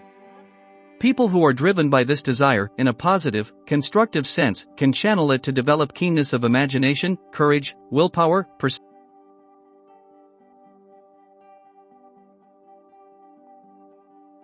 desire for sexual contact that some people freely run the risk of life and reputation to indulge it. When harnessed and redirected constructively, this motivating force maintains all of its attributes of keenness of imagination, courage, and so forth, which may be used as powerful creative forces in literature, art, or in any other profession, calling, or undertaking, including, of course, the accumulation of riches. The transmutation of sex energy calls for the exercise of willpower, to be sure, but the reward is worth the effort. The desire for sexual expression is inborn and natural. The desire cannot and should not be submerged or eliminated. But it should not be allowed to dominate or dictate one's behavior. It should be given an extra outlet through forms of expression which enrich the body, mind, and spirit. If not given this form of outlet, through the process of transmutation, it will seek outlets through purely physical channels. A river may be dammed, and its water controlled for a time, but eventually it will force an outlet. The same is true of the emotion of sex. It may be submerged and controlled for a time, but its very nature causes it ever to be seeking a means of expression. If it is not transmuted into some creative effort, it will find a less positive, less productive outlet. Fortunate, indeed, are those individuals who have discovered how to give their sexual emotion an outlet through some form of creative effort, for they have, by that discovery, lifted themselves to the level of genius performance. Research has disclosed these 2 significant facts.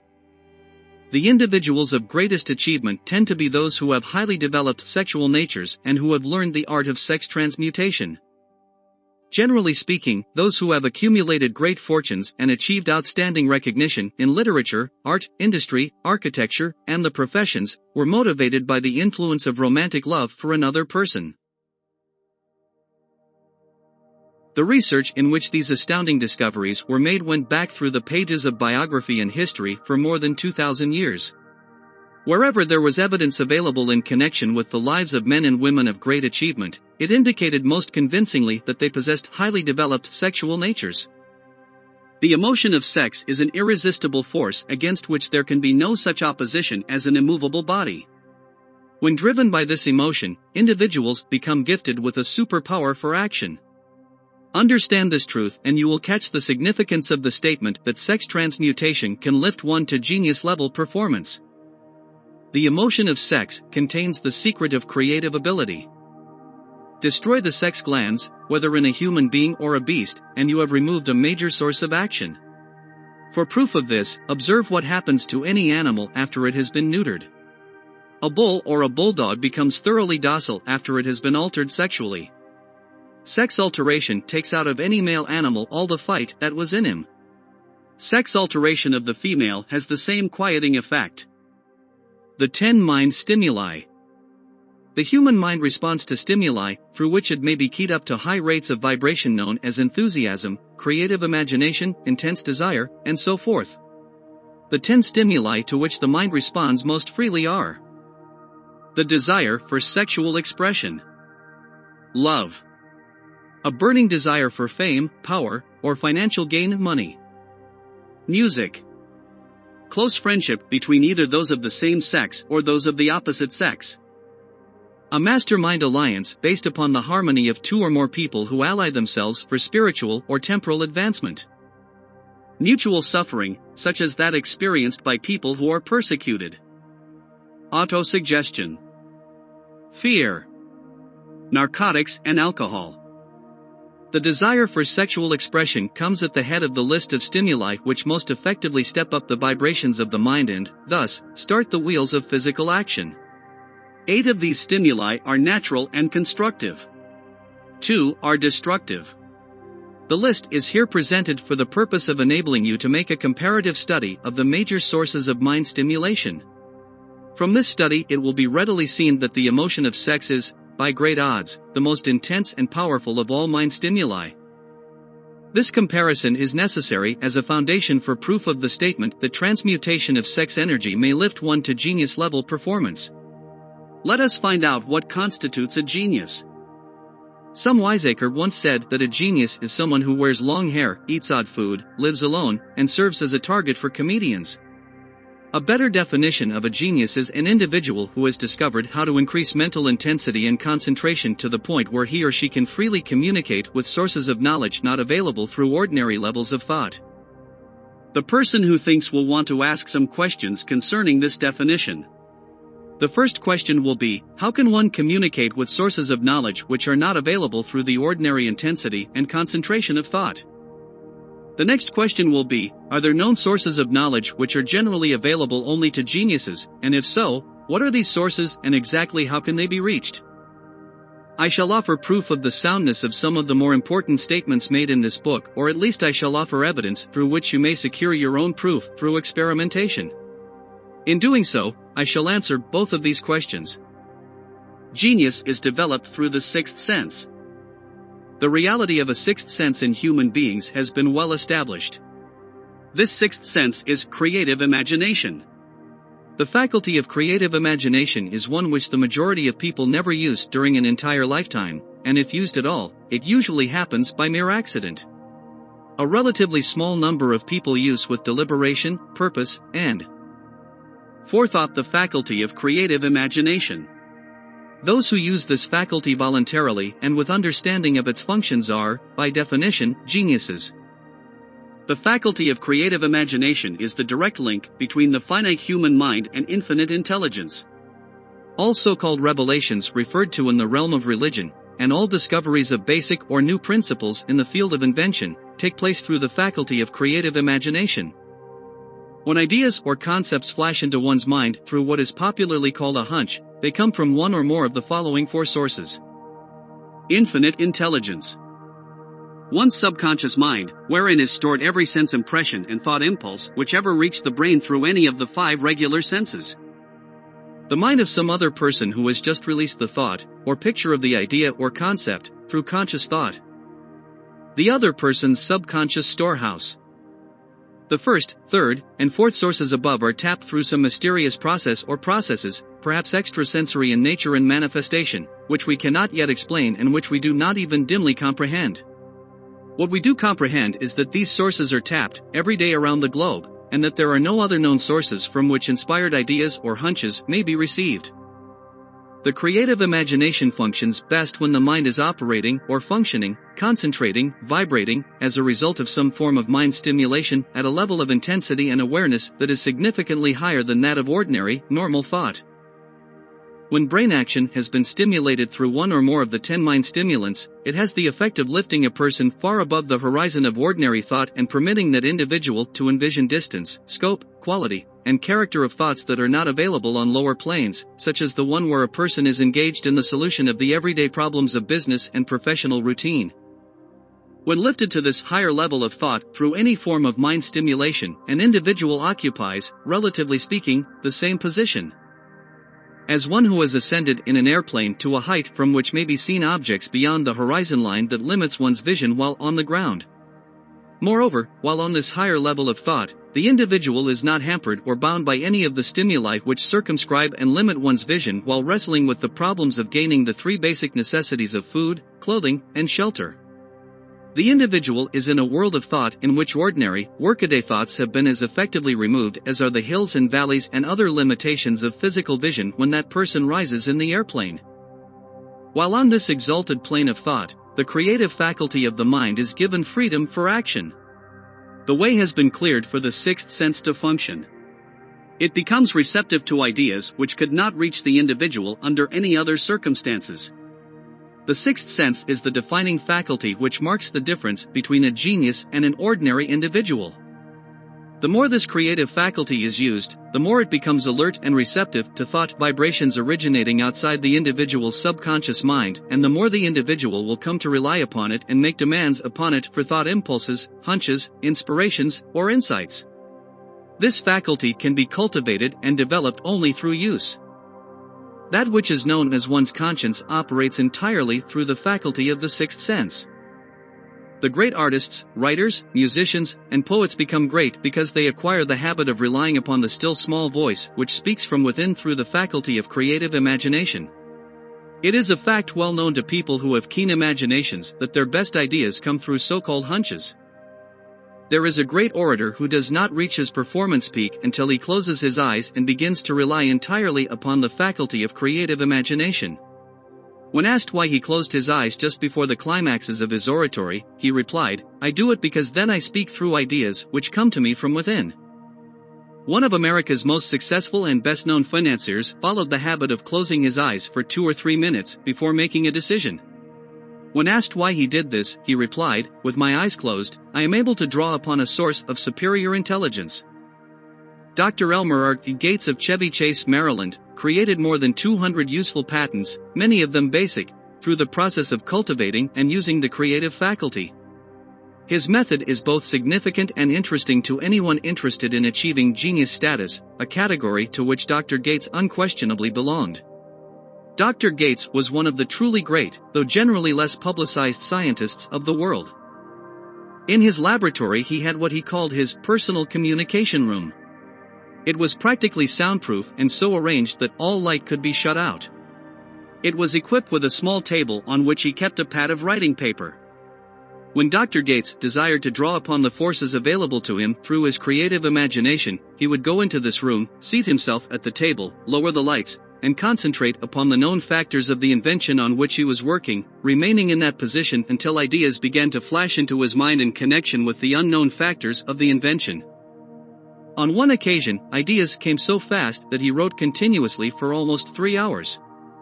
When the thoughts stopped flowing and he examined his notes, he found they contained a description of principles which had no parallel among known scientific data. Moreover, the answer to his problem was intelligently presented in those notes. In this manner Dr. Gates completed more than 200 patents which had been begun, but not completed, by other inventors who were less resourceful than Dr. Gates. Evidence of the truth of this statement lies in the United States Patent Office.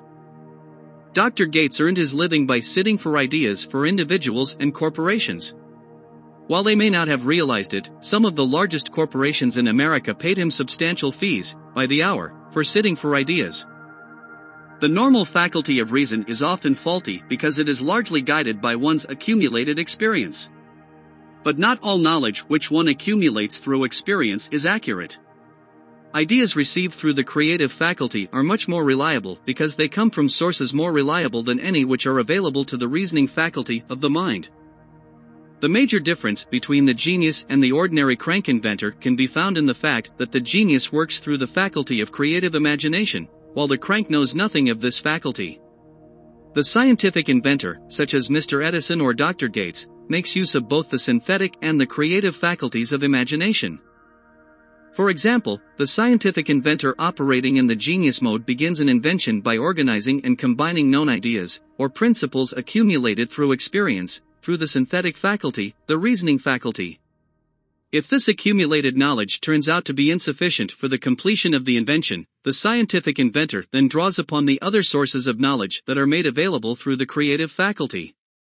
The exact method by which this is accomplished varies with the individual, but this is the sum and substance of the procedure that genius inventors use.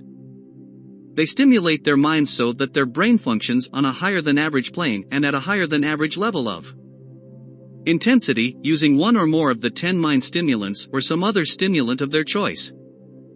They concentrate upon the known factors, the finished part, of their invention and create in their mind a perfect picture of unknown factors, the unfinished part, of their invention.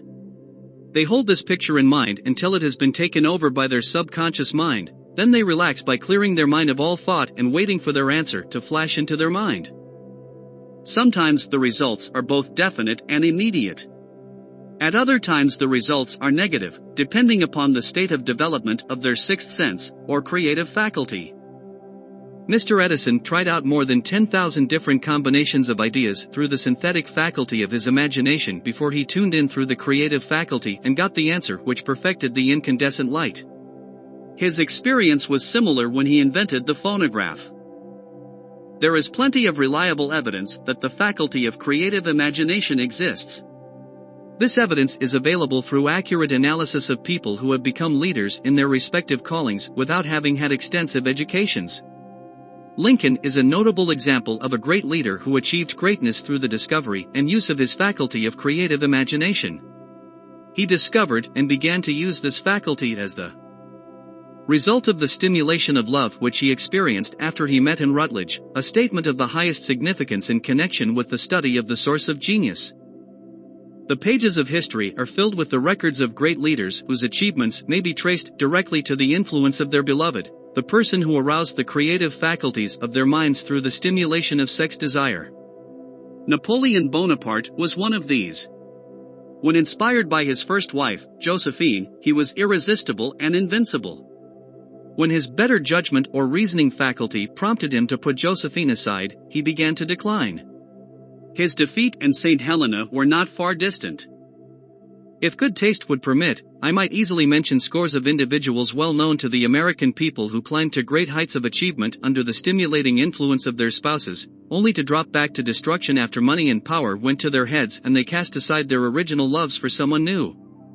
Napoleon was not the only person to discover that sex influence, from the right source, is more powerful than any substitute of expediency, which may be created by mere reason. The human mind responds to stimulation. Among the greatest and most powerful of these stimuli is the sexual urge. When harnessed and transmuted, this driving force is capable of lifting individuals into that higher sphere of thought which enables them to master the sources of worry and petty annoyance which beset their pathway on the lower planes. Unfortunately, only the geniuses have made this discovery. Others have accepted the experience of sexual urge without discovering one of its major potentialities, a fact which accounts for the great number of others as compared to the limited number of geniuses. For the purpose of refreshing the memory, in connection with the facts available from the biographies of certain individuals, we here present the names of a few outstanding achievers, each of whom was known to have had a highly sexual nature. The genius which was theirs undoubtedly found its source of power in transmuted sex energy.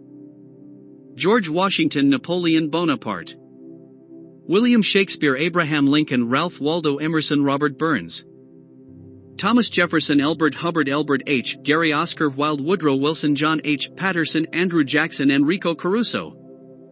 Your own knowledge of biography will enable you to add to this list.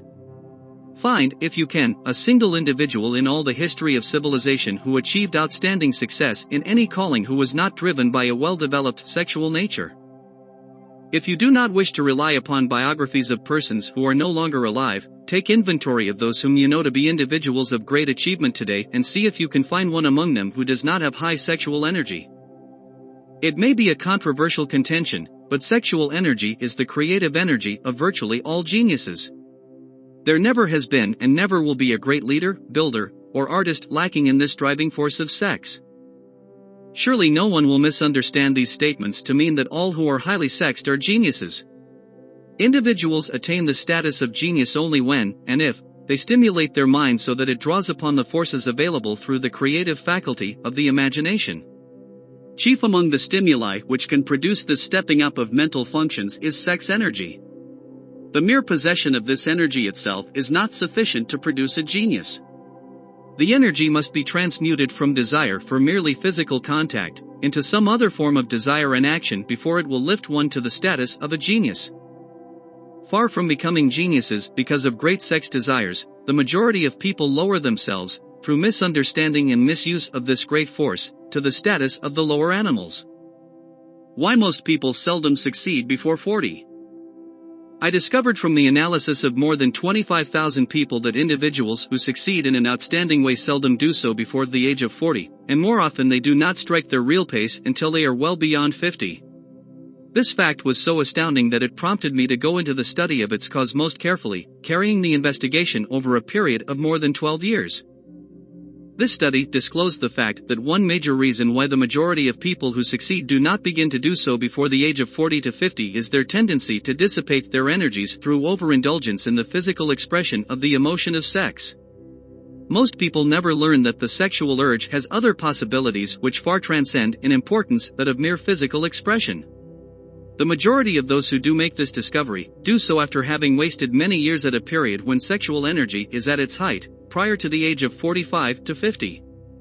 This usually is followed by noteworthy achievement.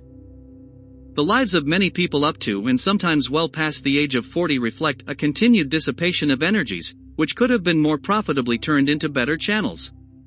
Their finer and more powerful emotions are sown wildly to the four winds. Out of this habit grew the term, sowing one's wild oats. The desire for sexual expression is by far the strongest and most impelling of all the human emotions, and for this very reason this desire, when harnessed and transmuted into action other than that of physical expression, may lift one into the genius mode. History is not lacking in examples of individuals who sometimes attained the status of genius with the aid of artificial mind stimulants in the form of alcohol and narcotics. Edgar Allan Poe wrote The Raven while under the influence of liquor, dreaming dreams that mortal never dared to dream before. James Whitcomb Riley did some amazing writing while under the influence of alcohol. Perhaps it was thus he saw the ordered intermingling of the real and the dream, the mill above the river, and the mist above the stream. Robert Burns wrote under the influence of intoxicants the immortal words, "For auld lang syne, my dear, we'll take a cup of kindness yet, for auld lang syne." But let it be remembered that many such individuals have destroyed themselves in the end. Nature has prepared her own potions, for example, deep love, sexual drive, and the power of autosuggestion with which people may safely stimulate their minds so they function on a higher plane that enables them to tune in to fine and rare thoughts which come from no one knows where. No satisfactory substitute for nature's natural stimulants has ever been found. The world is ruled and the destiny of civilization is established by the human emotions. People are influenced in their actions not by reason so much as by feelings. The creative faculty of the mind is set into action entirely by emotions and not by cold reason. The most powerful of all human emotions is that of sex. There are other mind stimulants, some of which have been listed, but no one of them, nor all of them combined, can equal the driving power of sex. A mind stimulant is any influence which will either temporarily or permanently increase significantly the freedom, intensity, and concentration of thought. The 10 mind stimuli described earlier are those most commonly used. Through these sources, or combinations of them, one may commune with infinite intelligence or enter, at will, the storehouse of the subconscious mind, either one's own, or that of another person, a procedure which is all there is of genius. A teacher, who has trained and directed the efforts of more than 30,000 people involved in sales, made the astounding discovery that individuals with high sex drives generally make the most efficient salespeople. The explanation is that the factor of personality known as personal magnetism is nothing more nor less than sex energy. Individuals with high sex drives always have a plentiful supply of personal magnetism. Through cultivation and understanding, this vital force may be drawn upon and used to great advantage in relationships with other people. This powerful energy may be communicated to others through the following. The handshake. The touch of the hand indicates instantly the presence of magnetism or the lack of it. The tone of voice. Magnetism, or sex energy, is the factor with which the voice may be colored or made musical and charming. Posture and carriage of the body. People with high sexual energy move briskly and with grace and ease. The vibrations of thought. Highly sexual people, perhaps unconsciously, mix the emotion of sex with their thoughts, or may do so at will, and in that way may influence those around them. Body adornment. People with high sex drives are usually very careful about their personal appearance. They usually select clothing of a style becoming to their personality, physique, complexion, etc. When employing salespeople, the more capable sales manager looks for the quality of personal magnetism as the first requirement of a sales representative.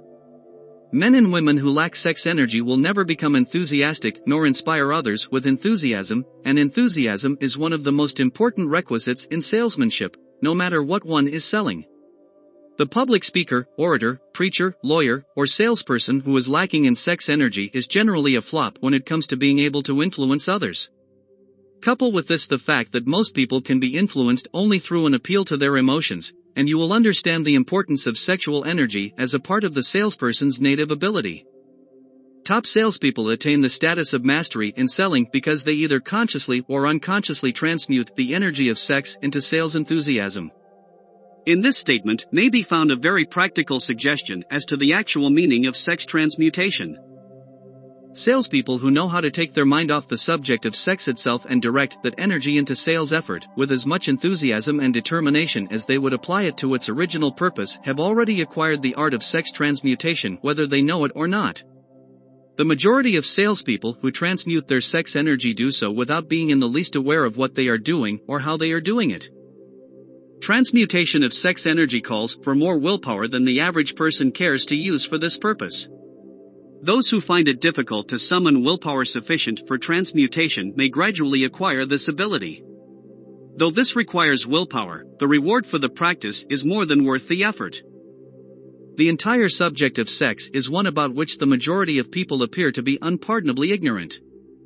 The sexual urge has been grossly misunderstood, slandered, and burlesqued by the ignorant and the evil minded for so long that the very word sex has taken on lascivious and often sordid connotations. Men and women who are known to be blessed, yes, blessed, with high sex drives are frequently looked upon with suspicion and even contempt. Instead of being considered normal, healthy, and blessed, they are often considered abnormal, flawed, and even base. Millions of people, even in this age of enlightenment, have inferiority complexes which they developed because of this false belief that a high sex drive is a curse. Yet statements about the virtue of sexual energy should not be construed as a justification for the libertine.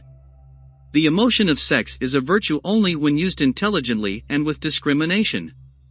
It may be misused, and often is, to such an extent that it debases, instead of enriches, both body and mind.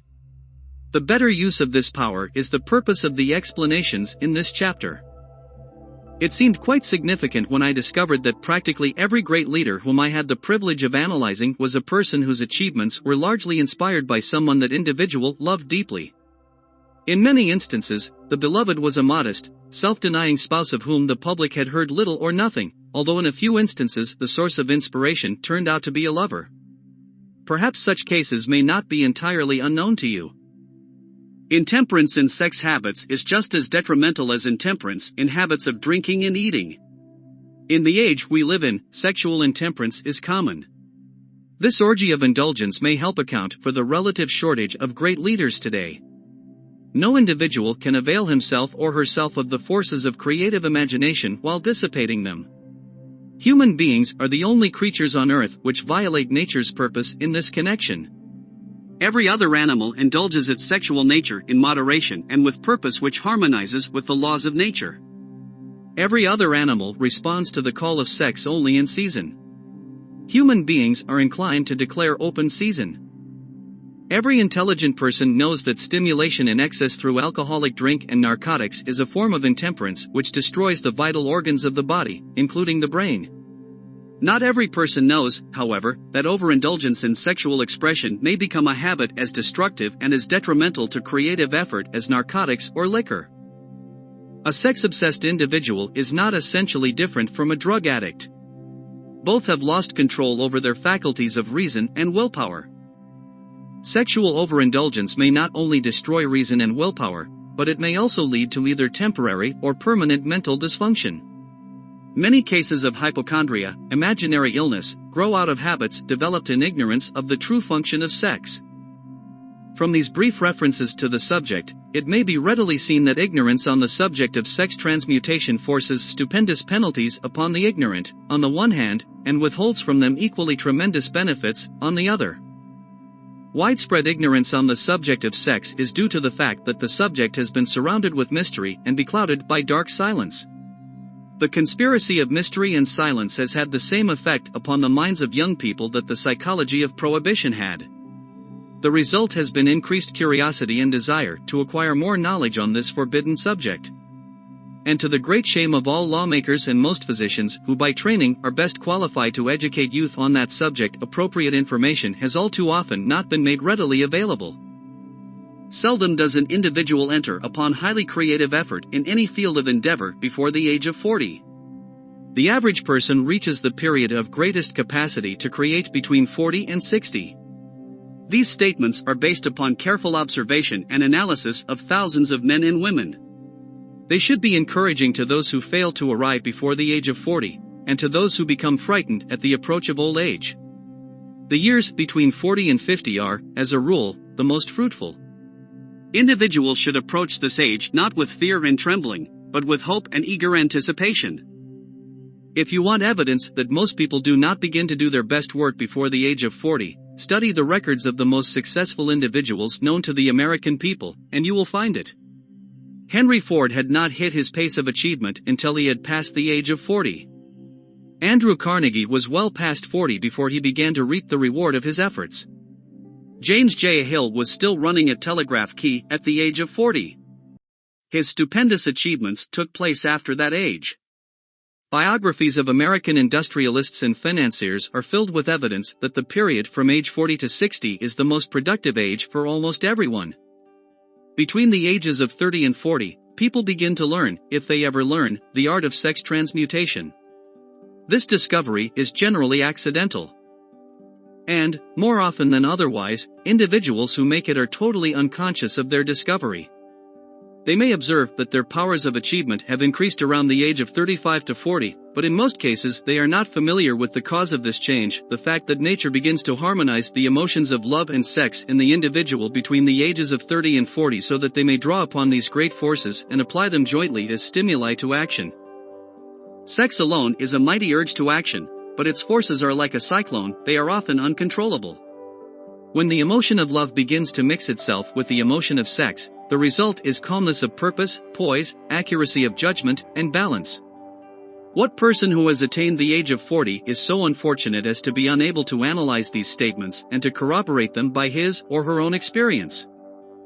When driven by the desire to please a member of the opposite sex, based solely upon the emotion of sex, individuals may be and usually are capable of great achievement, but their actions may be disorganized, distorted, and totally destructive. When driven by their desire to please someone they love, based upon the motive of sex alone, an individual may steal, cheat, even, in an extreme case, commit murder. But when the emotion of love is mixed with the emotion of sex, these same individuals will guide their actions with sanity, balance, and reason. Criminologists have discovered that some of the most hardened criminals can be reformed through the influence of a strong love. There is no record of a criminal's having been reformed solely through the influence of sex. These facts are well known, but their cause is not. Reformation comes, if at all, through the heart, or the emotional side, not through the head, or the reasoning side. Reformation means a change of heart. It does not mean a change of head. A person may, because of reason, make certain changes in his or her personal conduct to avoid the consequences of undesirable effects, but genuine reformation comes only through a change of heart, through a desire to change. Love, romance, and sex are all emotions capable of driving individuals to heights of superachievement. Love is the emotion which serves as a safety valve and ensures balance, poise, and constructive effort. When combined, these three emotions may lift one to the altitude of a genius. There are geniuses, however, who know but little of the emotion of love. Most of them may be found engaged in some form of action which is destructive or at least not based upon justice and fairness toward others. If good taste would permit, a dozen geniuses could be named in the field of industry and finance who ride ruthlessly over the rights of their fellow human beings. They seem totally lacking in conscience. The reader can easily supply his own list of such individuals. The emotions are states of mind.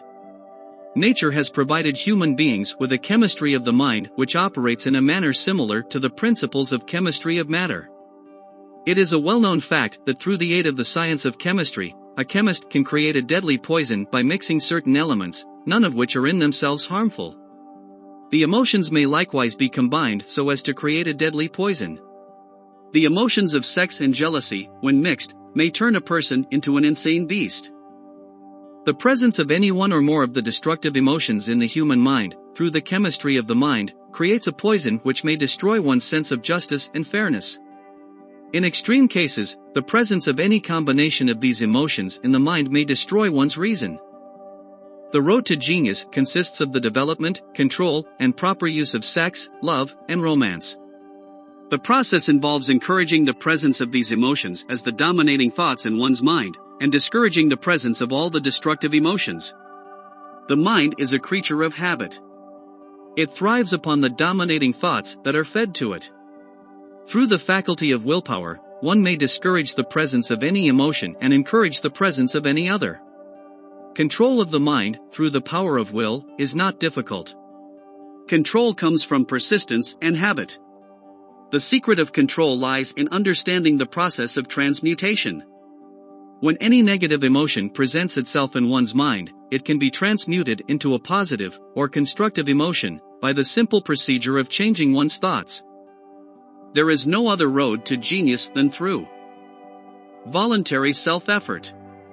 Individuals may, for a time, attain great heights of financial, business, or other achievements solely by the driving force of sex energy, but history is filled with evidence that such people may, and usually do, carry with them certain traits of character which rob them of the ability to either keep or enjoy their fortune. This is worthy of analysis, thought, and meditation, for it states a truth, the knowledge of which may be helpful to all men and women. Ignorance of this truth has cost thousands of people their privilege of happiness, even though they possessed riches. The emotion of love brings out and develops the artistic and one's artistic and aesthetic nature. It leaves its impress upon one's very soul, even after the fire has been subdued by time and circumstance. Memories of love never pass. They linger, guide, and influence long after the source of stimulation has faded. There is nothing new in this. Every person who has been moved by genuine love knows that it leaves enduring traces upon the human heart. The effect of love endures because love is spiritual in nature. Individuals who cannot be stimulated to great heights of achievement by love are, sadly, hopeless. They are dead, though they may seem to live. Even the memories of love are sufficient to lift one to a higher plane of creative effort. The major force of love may spend itself and pass away like a fire which has burned itself out, but it leaves behind indelible marks as evidence that it passed that way. Its departure often prepares the human heart for a still greater love. So go back, at times, into your yesterdays and bathe your mind in the beautiful memories of past love. It will soften the influence of present worries and annoyances. It will give you a source of escape from the unpleasant realities of life, and just maybe, who knows, your mind will yield to you, during this temporary retreat, some idea or plan which may change the entire financial or spiritual status of your life. If you believe yourself unfortunate because you have loved and lost, perish the thought. One who has loved truly can never lose entirely. Love is whimsical and temperamental. Its nature is ephemeral and transitory. It comes when it pleases and goes away without warning. Accept and enjoy it while it remains, but spend no time worrying about its departure. Worry will never bring it back. Dismiss also the thought that love never comes but once. Love may come and go, times without number, But there are no two love experiences which affect one in just the same way. There may be, and there usually is, one love experience which leaves a deeper imprint on the heart than all the others, but all love experiences are beneficial except to the person who becomes resentful and cynical when love makes its departure. There should be no disappointment over love, and there would be none if people understood the difference between the emotion of love and the emotion of sex. The major difference is that love is spiritual, while sex is biological. Love is chemistry, sex is physics. No experience that touches the human heart with a spiritual force can possibly be harmful, except through ignorance or jealousy. Love is, without question, life's greatest experience. It brings one into communion with infinite intelligence. When mixed with the emotions of romance and sex, it may lead one far up the ladder of creative effort. The emotions of love, sex, and romance are sides of the eternal triangle of achievement-building genius. Nature creates geniuses through no other force. Love is an emotion with many sides, shades, and colors. The love which one feels for parents or children is quite different from that which one feels for one's sweetheart. The one is mixed with the emotion of sex, while the other is not. The love which one feels in true friendship is not the same as that felt for one's beloved, parents, or children, but it, too, is a form of love. Then there is the emotion of love for things inanimate, such as the love of nature's handiwork. But the most intense and burning of all these various kinds of love is that which is experienced in the blending of the emotions of love and sex. Marriages that are not blessed with the eternal affinity of love and sex, properly balanced and proportioned, cannot be fully happy ones and seldom endure. Love alone will not bring happiness in marriage, nor will sex alone. But when these two beautiful emotions are blended, marriage may bring about a state of mind which is closest to the spiritual that one may ever know during earthly existence. When the emotion of romance is added to those of love and sex, the obstructions between the finite human mind and infinite intelligence can be removed. Genius status can be attained. And the 10th step to riches can be mastered. Positive and negative emotions cannot occupy the mind at the same time. One or the other must dominate. Chapter 11. The Subconscious Mind. The Connecting Link. The 11th Step to Riches. The subconscious mind consists of a field of consciousness in which every impulse of thought or sensation that reaches the objective mind through any of the five senses is classified and recorded, and from which thoughts may be recalled or withdrawn as letters may be taken from a filing cabinet. The subconscious mind receives and files sense impressions or thoughts regardless of their nature. You may voluntarily plant in your subconscious mind any plan, thought, or purpose which you desire to translate into its physical or monetary equivalent.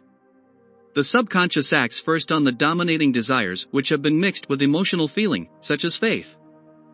Consider this in connection with the instructions given in Chapter 1 on desire for taking the 6 actions there outlined, and also the instructions given in Chapter 6 on formulating and executing plans, and you will understand the importance of the thought conveyed in the preceding paragraph.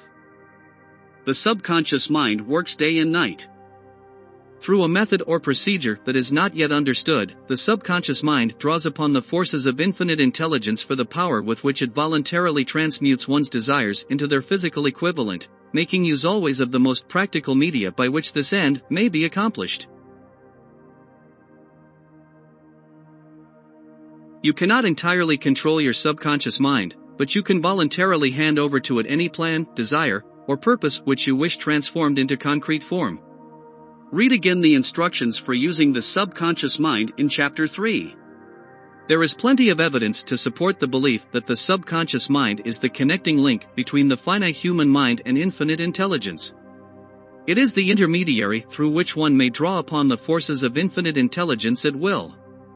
It alone contains the secret process by which mental impulses are modified and changed into their spiritual equivalent. It alone is the medium through which prayer may be transmitted to the source which is capable of answering prayer. The possibilities of creative effort connected with the subconscious mind are stupendous and imponderable. They inspire one with awe. I never approach the discussion of the subconscious mind without a feeling of littleness and inferiority, which is due, perhaps, to the fact that our entire stock of knowledge on this subject is so pitifully limited. The very fact that the subconscious mind is the medium of communication between the thinking human mind and infinite intelligence is in itself a thought which almost paralyzes one's reason.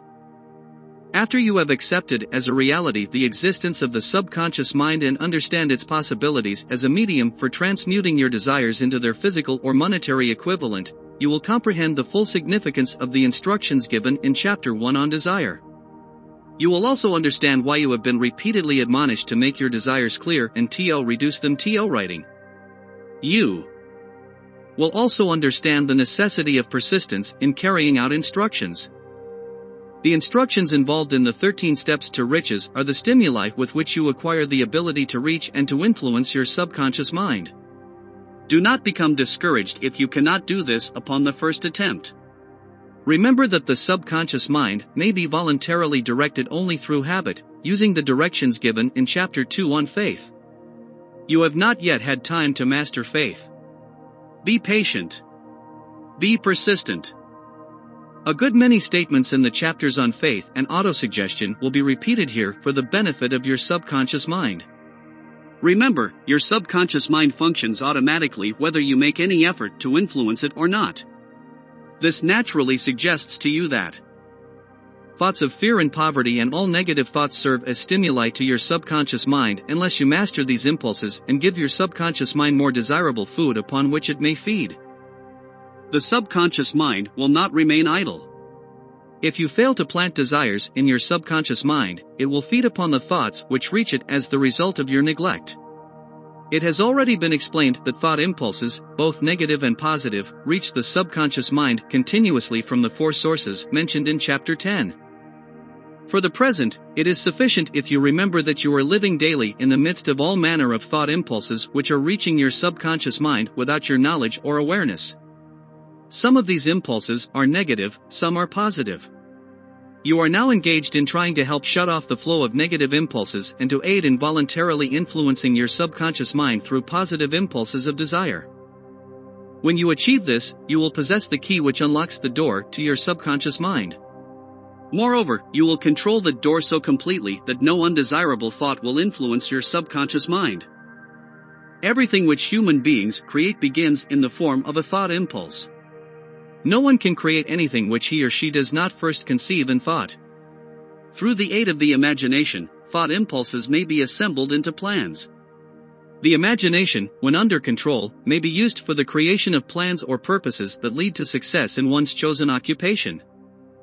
All thought impulses which are intended for transmutation into their physical equivalent and which are voluntarily planted in the subconscious mind must pass through the imagination and be mixed with faith.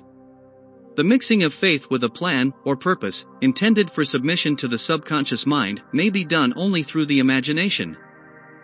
From these statements you will readily observe that the voluntary use of the subconscious mind calls for the coordination and application of all the principles of success explained in this book. Ella Wheeler Wilcox gave evidence of her understanding of the power of the subconscious mind when she wrote, "You never can tell what a thought will do in bringing you hate or love. For thoughts are things, and their airy wings are swifter than carrier doves. They follow the law of the universe, each thing creates its kind. And they speed over the track to bring you back whatever went out from your mind." Mrs. Wilcox understood the truth that thoughts which go out from one's mind also embed themselves deeply in one's subconscious mind, where they serve as a magnet, pattern, or blueprint by which the subconscious mind is influenced while translating them into their physical equivalent. Thoughts are truly things, for the reason that every material thing begins in the form of thought energy.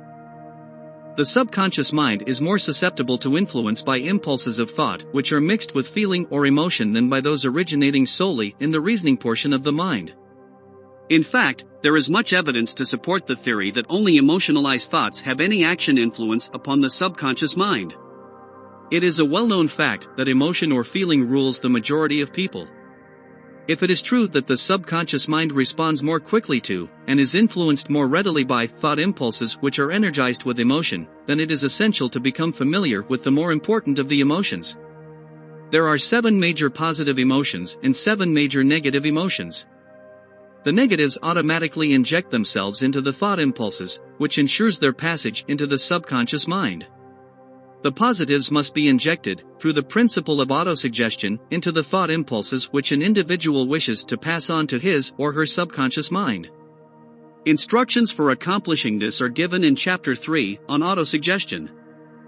These emotions, or feeling impulses, may be likened to yeast in a loaf of bread because they constitute the action element which transforms thought impulses from the passive to the active state. Thus may one understand why thought impulses which have been well mixed with emotion are acted upon more readily than thought impulses originating in cold reason.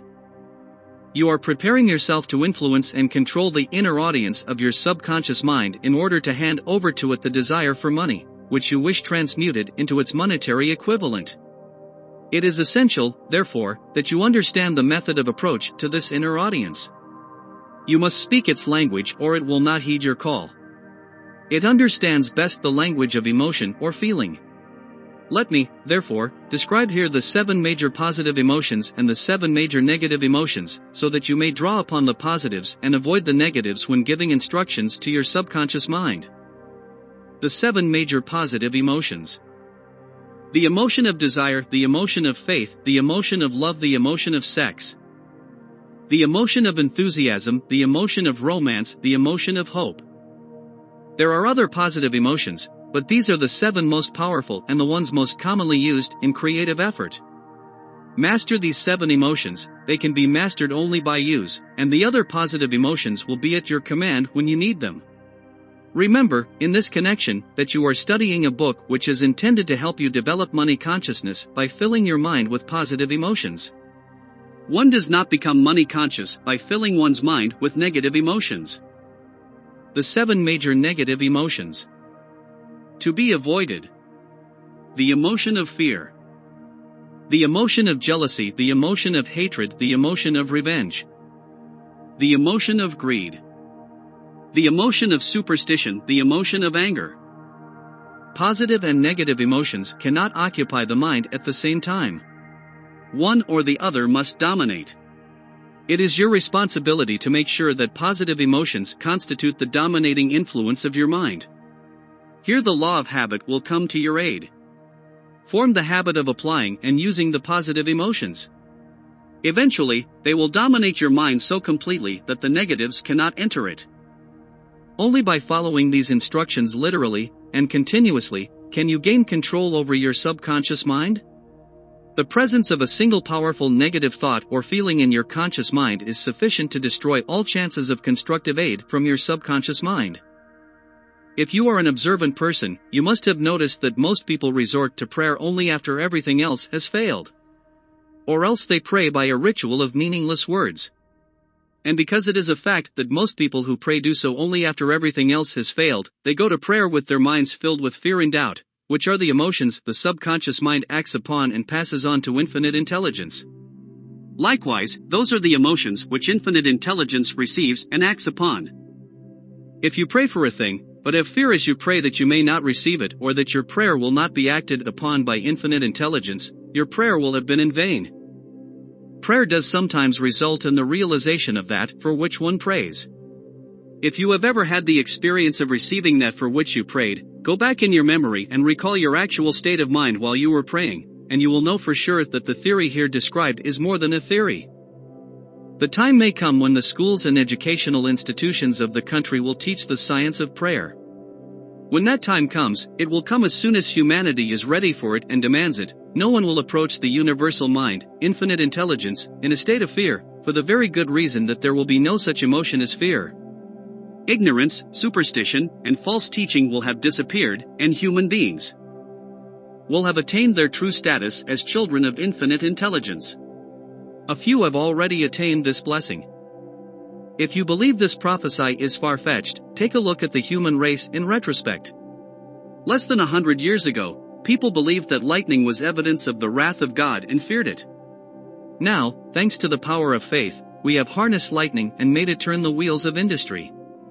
Much less than 100 years ago, people believed the space between the planets to be nothing but a great void, a stretch of dead nothingness. Now, thanks to this same power of faith, we know that far from being either dead or a void, the space between the planets is very much alive, that it is filled with mysterious substances and pulsates with energy, the highest form of energy known, except perhaps for the energy of thought.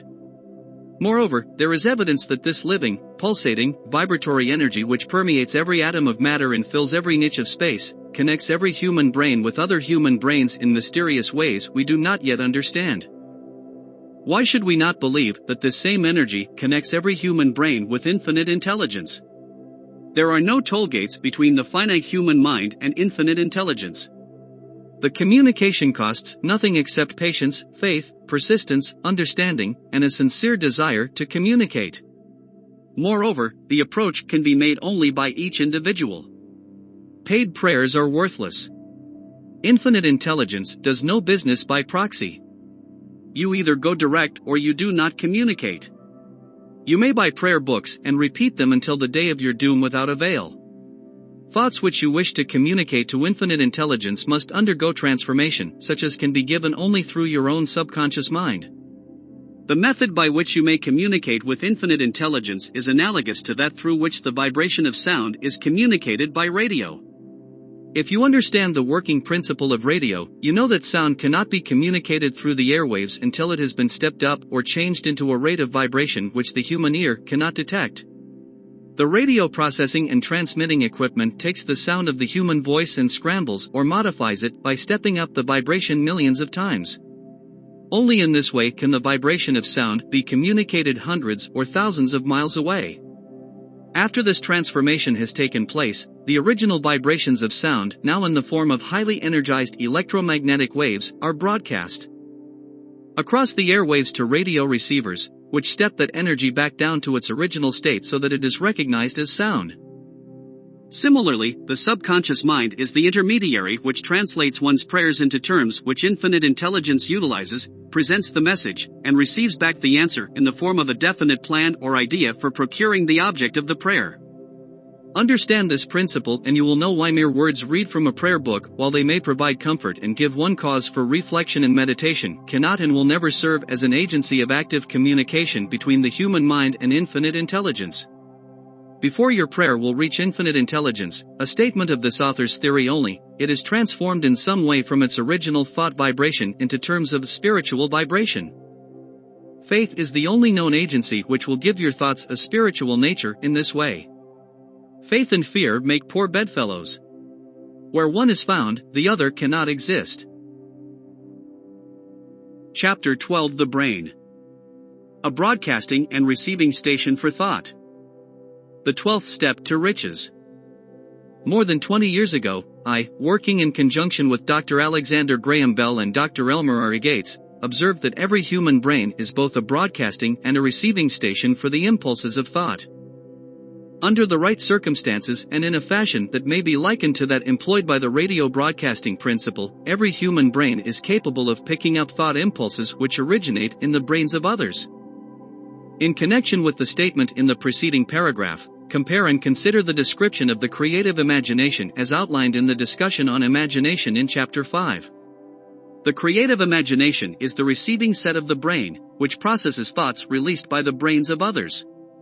It is the agency of communication between one's own conscious or reasoning mind and the four sources from which one may receive thought stimuli, i.e., infinite intelligence, one's own subconscious mind, the highly energized conscious mind of another person, and the subconscious storehouse of another person.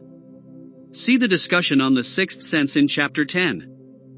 Creative imagination is the mechanism by which intuition and hunches seem to spring out of thin air, and by which two or more people, working closely together in a state of intense concentration and focus, seem to anticipate each other's next thoughts, actions, insights, and even actual words. When thus highly stimulated, or stepped up, the mind becomes more receptive to thought impulses that somehow reach it from sources outside itself. This stepping up process is driven by powerful emotions, either positive or negative. Thought manifests itself as electrical energy within the human brain. Only highly intensified or energized thought impulses are transmitted from one brain to another through this mysterious and still not understood process. Thought which has been modified or stepped up by any of the major emotions is the only type of thought which passes from one brain to another through the broadcasting machinery of the human brain. The emotion of sex stands at the head of the list of human emotions as far as intensity and driving force are concerned.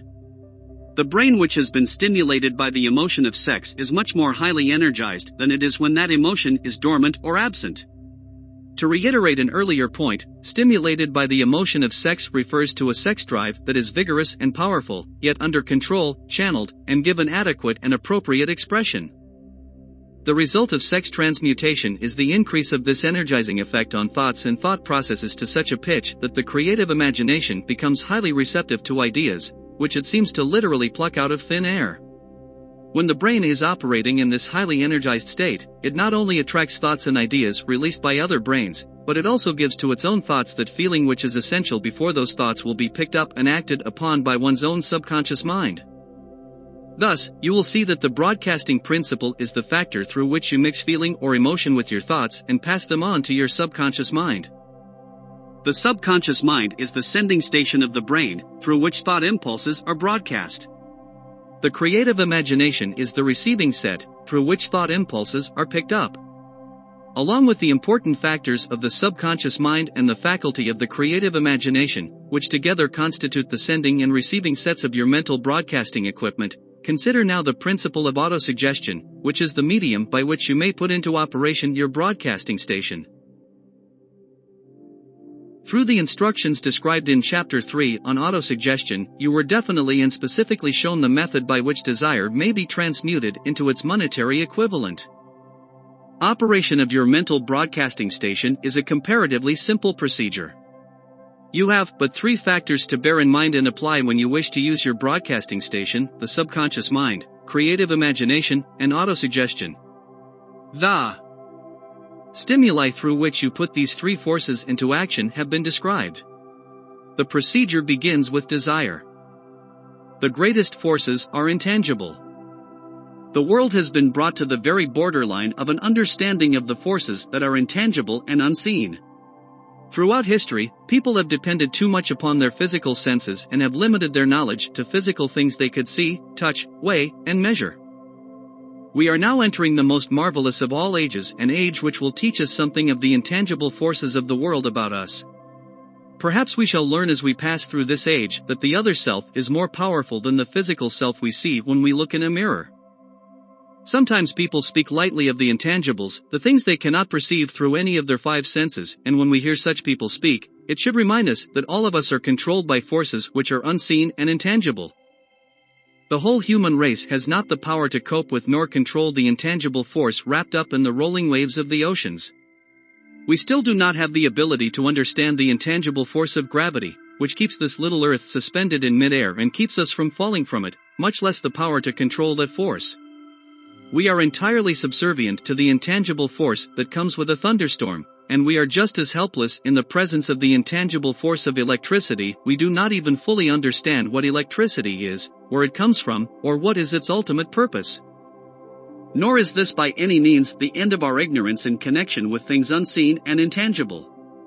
We do not understand the intangible force and intelligence wrapped up in the soil and resources of the earth, the force which provides us with every morsel of food we eat, every article of clothing we wear, every dollar we carry in our pockets. The dramatic story of the brain.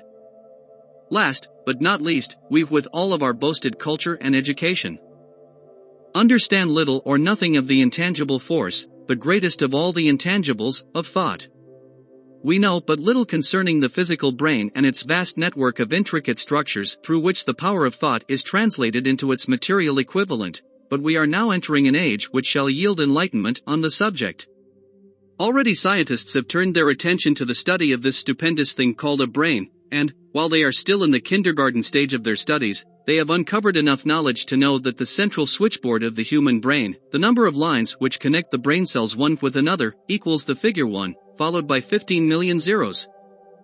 The figure is so stupendous, said Dr. C. Judson Herrick of the University of Chicago, that astronomical figures dealing with hundreds of millions of light years become insignificant by comparison. It has been determined that there are from 10 billion to 14 billion nerve cells in the human cerebral cortex, and we know that these are arranged in definite patterns. These arrangements are not haphazard. They are orderly. Recently developed methods draw off action currents from very precisely located cells, amplify them, and record potential differences to a millionth of a volt. It is inconceivable that such a network of intricate equipment should be in existence for the sole purpose of carrying on the physical functions incidental to growth and maintenance of the physical body. Is it not likely that the same system that gives billions of brain cells the media for communication one with another, provides also the means of communication with other intangible forces?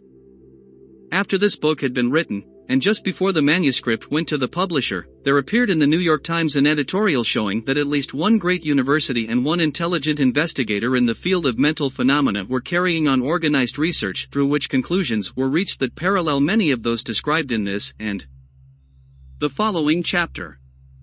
The editorial briefly analyzed the work carried on by Dr. Rhine and his associates at Duke University. What is telepathy? A month ago we cited on this page some of the remarkable results achieved by Professor Rhine and his associates at Duke University from more than 100,000 tests to determine the existence of telepathy and clairvoyance. These results were summarized in the first two articles in Harper magazine.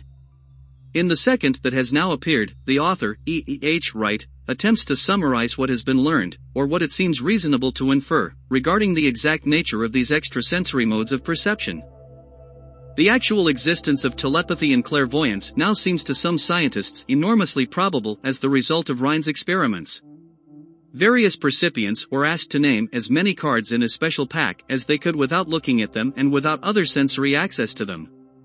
About a score of men and women were discovered who could regularly name so many of the cards correctly that there was not one chance in many a million of their having done their feats by luck or accident. But how did they do them? These powers, assuming that they exist, do not seem to be sensory. There is no known organ for them. The experiments worked just as well at distances of several hundred miles as they did in the same room. These facts also dispose, in Mr. Wright's opinion, of the attempt to explain telepathy or clairvoyance through any physical theory of radiation. All known forms of radiant energy decline inversely as the square of the distance traversed. Telepathy and clairvoyance do not. But they do vary through physical causes as our other mental powers do. Contrary to widespread opinion, they do not improve when the percipient is asleep or half asleep, but, on the contrary, when he is most wide awake and alert. Rhine discovered that a narcotic will invariably lower a percipient's score, while a stimulant will always send it higher. The most reliable performer apparently cannot make a good score unless he tries to do his best. One conclusion Wright draws with some confidence is that telepathy and clairvoyance are one and the same gift. That is, the faculty that sees a card face down on a table seems to be exactly the same one that reads a thought residing only in another mind. There are several grounds for believing this. So far, for example, the two gifts have been found in every person who enjoys either of them. In everyone so far the two have been of equal vigor, almost exactly. Screens, walls, distances, have no effect at all on either.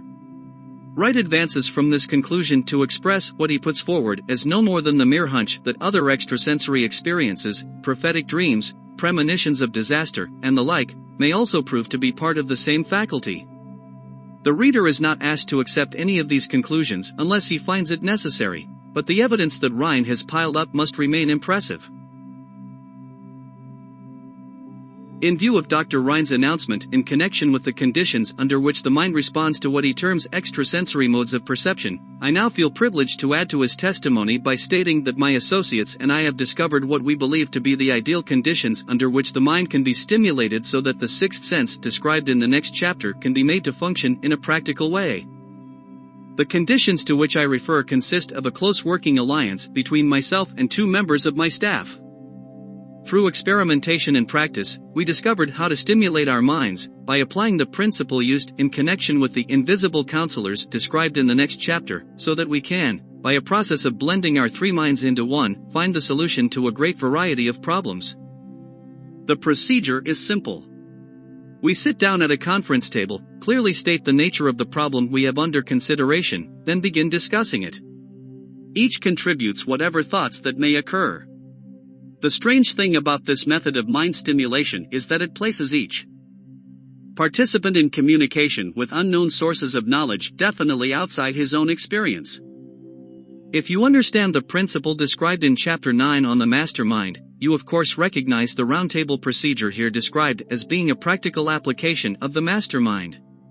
This method of mind stimulation, through harmonious discussion of definite subjects among three people, illustrates the simplest and most practical use of the mastermind.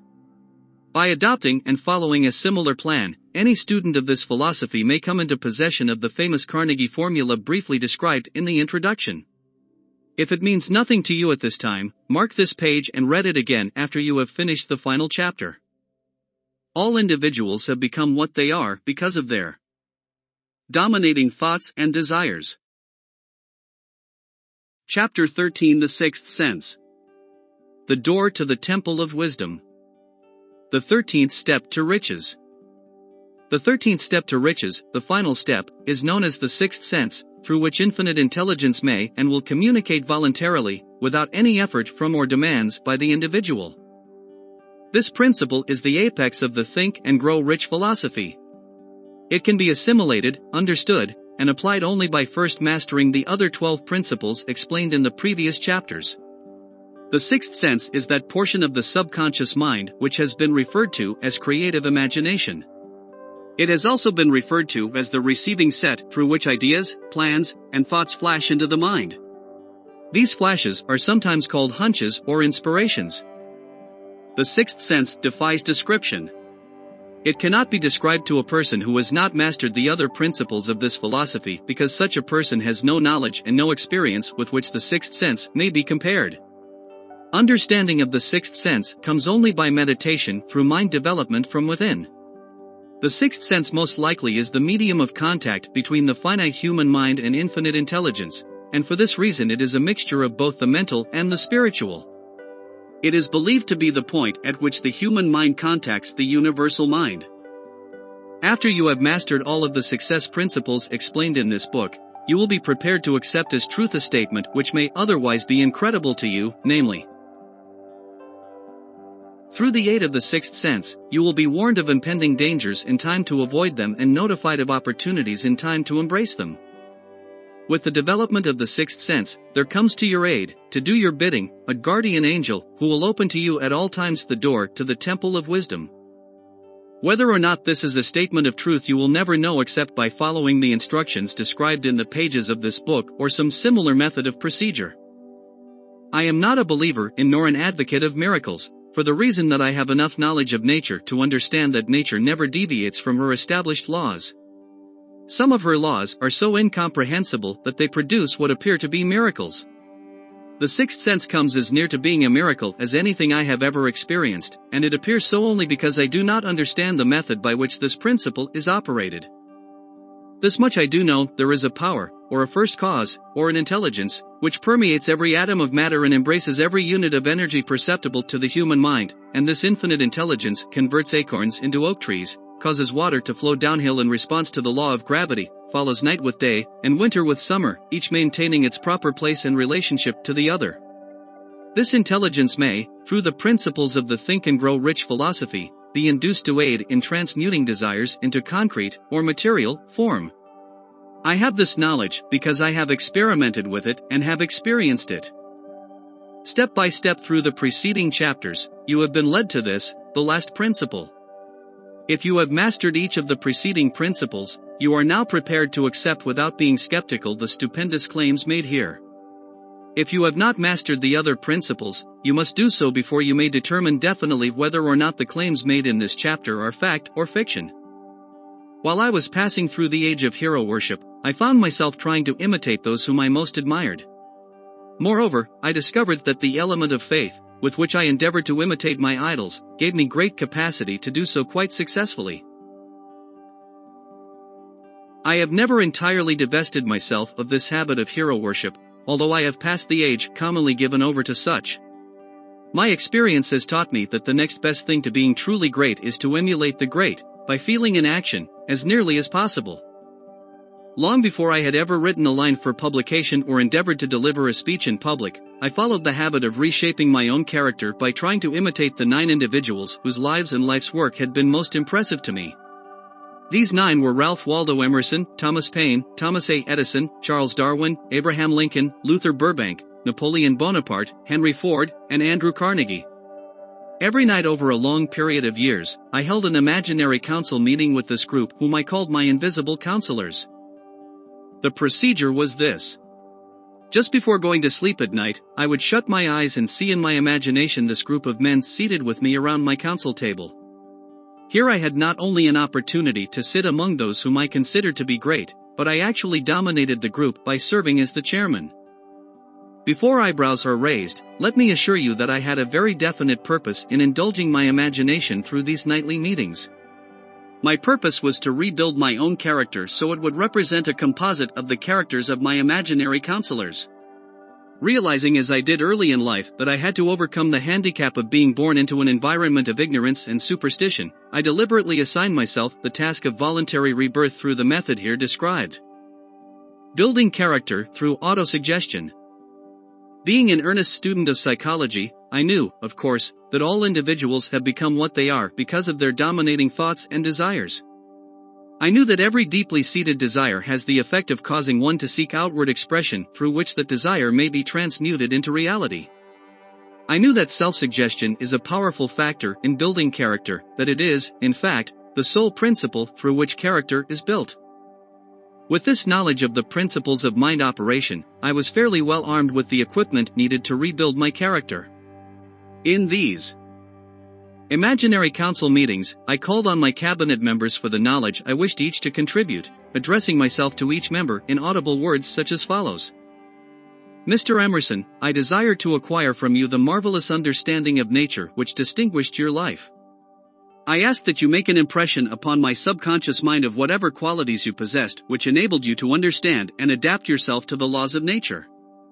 I ask that you assist me in reaching and drawing upon whatever sources of knowledge are available to this end. Mr. Burbank, I request that you pass on to me the knowledge which enabled you to so harmonize the laws of nature that you caused the cactus to shed its thorns and become an edible food. Give me access to the knowledge which enabled you to make 2 blades of grass grow where but one grew before, and helped you to blend the coloring of the flowers with more splendor and harmony, for you alone have successfully gilded the lily. Napoleon, I desire to acquire from you, by emulation, the marvelous ability you possess to inspire men and to arouse them to greater and more determined spirit of action. Also to acquire the spirit of enduring faith, which enabled you to turn defeat into victory and to surmount staggering obstacles. Emperor of fate, king of chance, man of destiny, I salute you. Mr. Payne, I desire to acquire from you the freedom of thought and the courage and clarity with which to express convictions which so distinguished you. Mr. Darwin, I wish to acquire from you the marvelous patience and ability to study cause and effect, without bias or prejudice, so exemplified by you in the field of natural science. Mr. Lincoln, I desire to build into my own character the keen sense of justice, the untiring spirit of patience, the sense of humor, the human understanding, and the tolerance which were your distinguishing characteristics. Mr. Carnegie, I am already indebted to you for my choice of a life's work, which has brought me great happiness and peace of mind. I wish to acquire a thorough understanding of the principles of organized effort which you used so effectively in the building of a great industrial enterprise.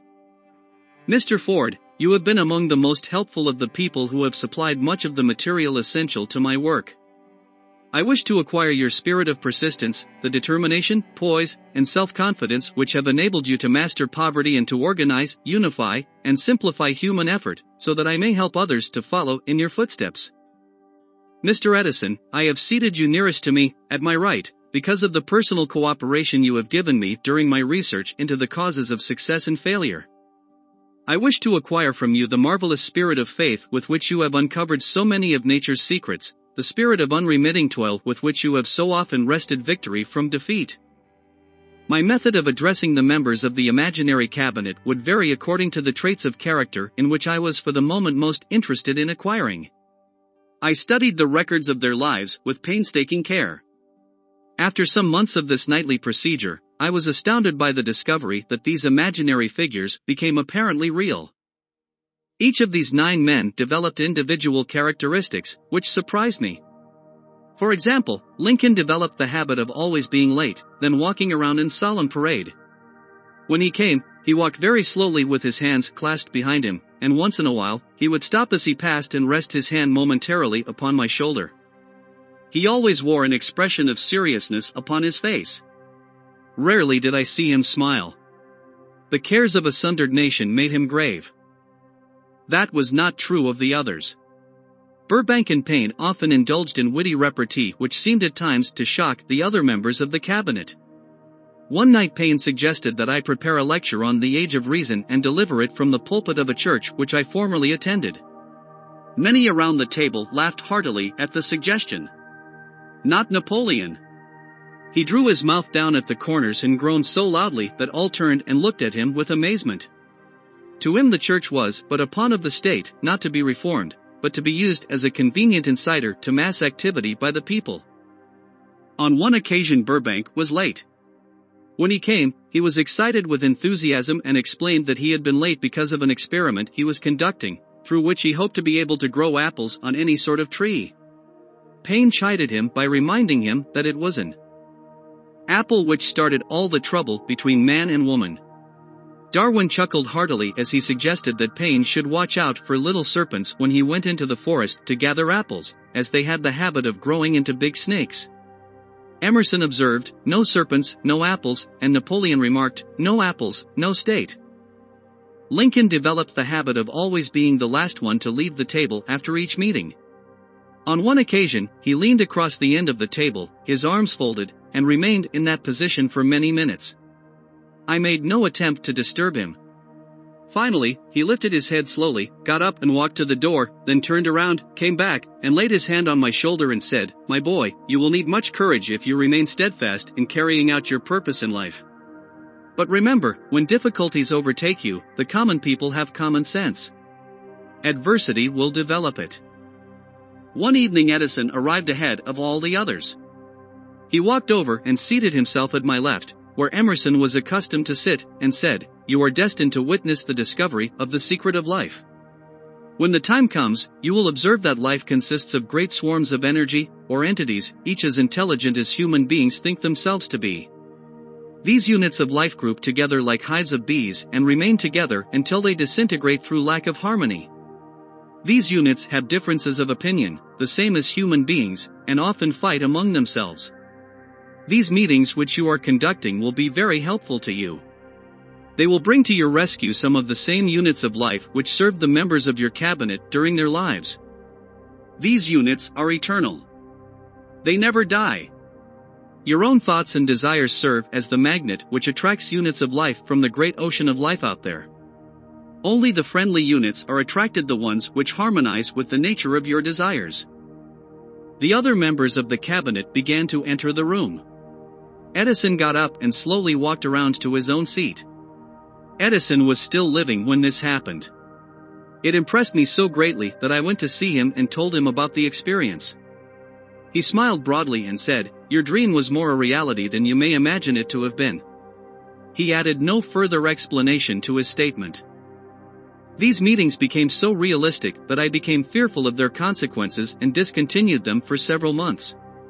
The experiences were so uncanny I was afraid if I continued them I would lose sight of the fact that the meetings were purely experiences of my imagination. Some 6 months after I had discontinued the practice, I was awakened one night, or thought I was, when I saw Lincoln standing at my bedside. He said, "The world will soon need your services. It is about to undergo a period of chaos which will cause men and women to lose faith and become panic-stricken. Go ahead with your work and complete your philosophy. That is your mission in life. If you neglect it for any cause whatsoever, you will be reduced to a primal state and be compelled to retrace the cycles through which you have passed during thousands of years." The following morning, I was unable to tell whether I had dreamed this or had actually been awake, and I have never since found out which it was, but I do know that the dream, if it were a dream, was so vivid in my mind the next day that I resumed my meetings the following night. At our next meeting the members of my cabinet all filed into the room together and stood at their accustomed places at the council table, while Lincoln raised a glass and said, "Gentlemen, let us drink a toast to a friend who has returned to the fold." After that, I began to add new members to my cabinet, until soon it grew to more than 50, among them Christ, St. Paul, Galileo, Copernicus, Aristotle, Plato, Socrates, Homer, Voltaire, Spinoza, Kant, Schopenhauer, Newton, Confucius, Albert Hubbard, Woodrow Wilson, and William James. This is the first time that I have ever had the courage to mention this in writing. Heretofore, I have remained quiet on the subject because I knew from my own attitude in connection with such matters that I would be misunderstood if I described my unusual experience. I have been emboldened now to reduce my experience to the printed page because I am now less concerned about what they say than I was in the years that have passed. One of the blessings of maturity is that it sometimes brings one greater courage to be truthful, regardless of what those who do not understand may think or say. Lest I be misunderstood, I wish here to state most emphatically that I still regard my cabinet meetings as being purely imaginary, but I feel entitled to suggest that while the members of my cabinet may be purely fictional and the meetings existent only in my own imagination, they have led me into glorious paths of adventure, rekindled an appreciation of true greatness, encouraged creative endeavor, and emboldened the expression of honest thought. Somewhere in the cell structure of the human brain is an area which receives vibrations of thought ordinarily called hunches. So far, science has not discovered where this side of the sixth sense is located, but this is not important. The fact remains that human beings do receive accurate knowledge through sources other than the five physical senses. Such knowledge generally is received when the mind is under the influence of extraordinary stimulation. Any emergency which arouses the emotions and causes the heart to beat more rapidly than normal may, and often does, bring the sixth sense into action. Anyone who has experienced a near accident while driving knows that on such occasions the sixth sense often comes to one's rescue and aids, by split seconds, in avoiding the accident. These facts are mentioned preliminary to a statement of fact which I shall now make, namely, that during my meetings with the invisible counselors I found my mind most receptive to ideas, thoughts, and knowledge which reach me through the sixth sense. I can truthfully say that I owe entirely to my invisible counselors full credit for such ideas, facts, or knowledge as I received through inspiration. On scores of occasions when I have faced emergencies, some of them so grave that my life was in jeopardy, I have been miraculously guided past these difficulties through the influence of my invisible counselors. My original purpose in conducting council meetings with imaginary beings was solely that of impressing my own subconscious mind, through the principle of autosuggestion, with certain characteristics which I desired to acquire. In more recent years, my experimentation has taken on an entirely different trend. I now go to my imaginary counselors with every difficult problem which confronts me. The results are often astonishing, although I do not depend entirely on this form of counsel. You, of course, have recognized that this chapter covers a subject with which a majority of people are not familiar. The sixth sense is a subject that will be of great interest and benefit to the person whose aim is to accumulate vast wealth or accomplish a great achievement of any kind, but it need not claim the attention of those whose desires are more modest. Henry Ford undoubtedly understood and made practical use of the sixth sense.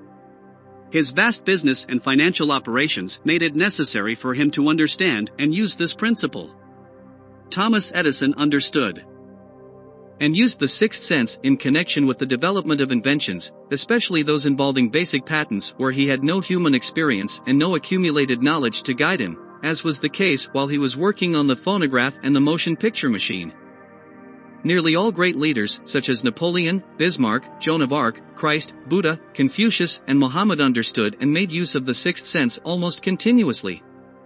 The major portion of their greatness consisted of their knowledge of this principle. The sixth sense is not something that one can take off and put on at will. Ability to use this great power comes slowly, through application of the other principles outlined in this book. Seldom does any individual come into workable knowledge of the sixth sense before the age of 40. More often, the knowledge is not available until one is well past 50 because the spiritual forces with which the sixth sense is so closely related do not mature and become usable except through years of meditation, self-examination, and serious thought. No matter who you are or what may have been your purpose in reading this book, you can profit by it without understanding the principle described in this chapter. This is especially true if your major purpose is that of accumulation of money or other material things.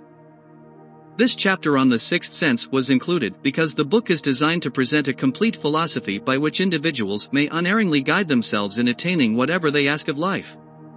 The starting point of all achievement is desire. The finishing point is that brand of knowledge which leads to understanding of self, understanding of others, understanding of the laws of nature, and understanding and recognition of happiness. This sort of understanding comes in its fullness only through familiarity with and use of the principle of the sixth sense, hence that principle had to be included as a part of this philosophy for the benefit of those who demand more than money. Having read this chapter, you must have observed that while reading it you were lifted to a high level of mental stimulation. Splendid! Come back to this chapter again a month from now, read it once more, and observe that your mind will soar to a still higher level of stimulation. Repeat this experience from time to time, giving no concern as to how much or how little you learn at the time, and eventually you will find yourself in possession of a power that will enable you to throw off discouragement, master fear, overcome procrastination, and draw freely upon your imagination. Then you will have felt the touch of that unknown something which has been the moving spirit of every truly great thinker, leader, artist, musician, writer, scientist, or statesman. Then you will be in position to transmute your desires into their physical or financial counterpart as easily as you may lie down and quit at the first sign of opposition. Faith versus fear. Previous chapters have described how to develop faith through autosuggestion, desire, and the subconscious mind. The final pages of this book will present detailed instructions for the mastery of fear. Here will be found a full description of the 6 fears which are the cause of all discouragement, timidity, procrastination, indifference, indecision, and the lack of ambition, self-reliance, initiative, self-control, and enthusiasm. Search yourself carefully as you study these 6 enemies, as they may exist only in your subconscious mind, where their presence will be hard to detect. Remember, too, as you analyze the 6 ghosts of fear that they are nothing but ghosts because they exist only in one's mind. Remember also that ghosts, creations of uncontrolled imagination, have caused most of the damage people have done to their own minds. Therefore, ghosts can be as dangerous as if they lived and walked on the earth in physical bodies. Without doubt, the most common weakness of all human beings is the habit of leaving their minds open to the negative influence of other people. Epilogue. How to outwit the 6 ghosts of fear. Take inventory of yourself as you read this and find out how many of the ghosts stand in your way. Before you can put any portion of the Think and Grow Rich philosophy into successful use, your mind must be prepared to receive it. The preparation is not difficult. It begins with study, analysis, and an understanding of 3 enemies which you shall have to clear out. These are indecision, doubt, and fear. The sixth sense will never function while these 3 negatives or any one of them remains in your mind. The members of this unholy trio are closely tied. Where one is found, the other 2 are close at hand. Indecision is the seedling of fear. And remember this as you read. Indecision crystallizes doubt. The 2 blend and become fear. This blending process often is slow. This is one reason why these 3 enemies are so dangerous. They germinate and grow without their presence being observed. The remainder of this chapter describes an end which must be attained before the Think and Grow Rich philosophy, as a whole, can be put into practical use. It also analyzes a condition which has reduced large numbers of people to poverty, and it states a truth which must be understood by all who would accumulate riches, whether measured in terms of money or a state of mind of far greater value than money. Let us now turn the spotlight on the cause and the cure of the 6 basic fears. Before we can master an enemy, we must know its name, its habits, and its place of abode. As you read, analyze yourself carefully and determine which, if any, of the 6 common fears have attached themselves to you. Do not be deceived by the habits of these subtle enemies. Sometimes they remain hidden in the subconscious mind, where they are difficult to locate and still more difficult to eradicate. The 6 basic fears. There are 6 basic fears, with some combination of which every human being suffers at one time or another. Most people are fortunate if they do not suffer from the entire 6. Named in the order of their most common appearance, they are: the fear of poverty, at the heart of most people's worries, the fear of criticism, the fear of ill health, the fear of loss of love of someone, the fear of old age, the fear of death. All other fears are of minor importance. They can be grouped under these 6 headings. The prevalence of these fears, as a curse to the world, runs in cycles. For almost 6 years, while the Depression was on, we floundered in the cycle of fear of poverty. During World War I, we were in the cycle of fear of death. Just following the war, we were in the cycle of fear of ill health, as evidenced by the epidemic of disease which spread all over the world. Fears are nothing more than states of mind.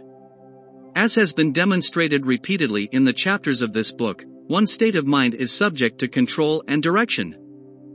An individual can create nothing which he or she does not first conceive in the form of an impulse of thought.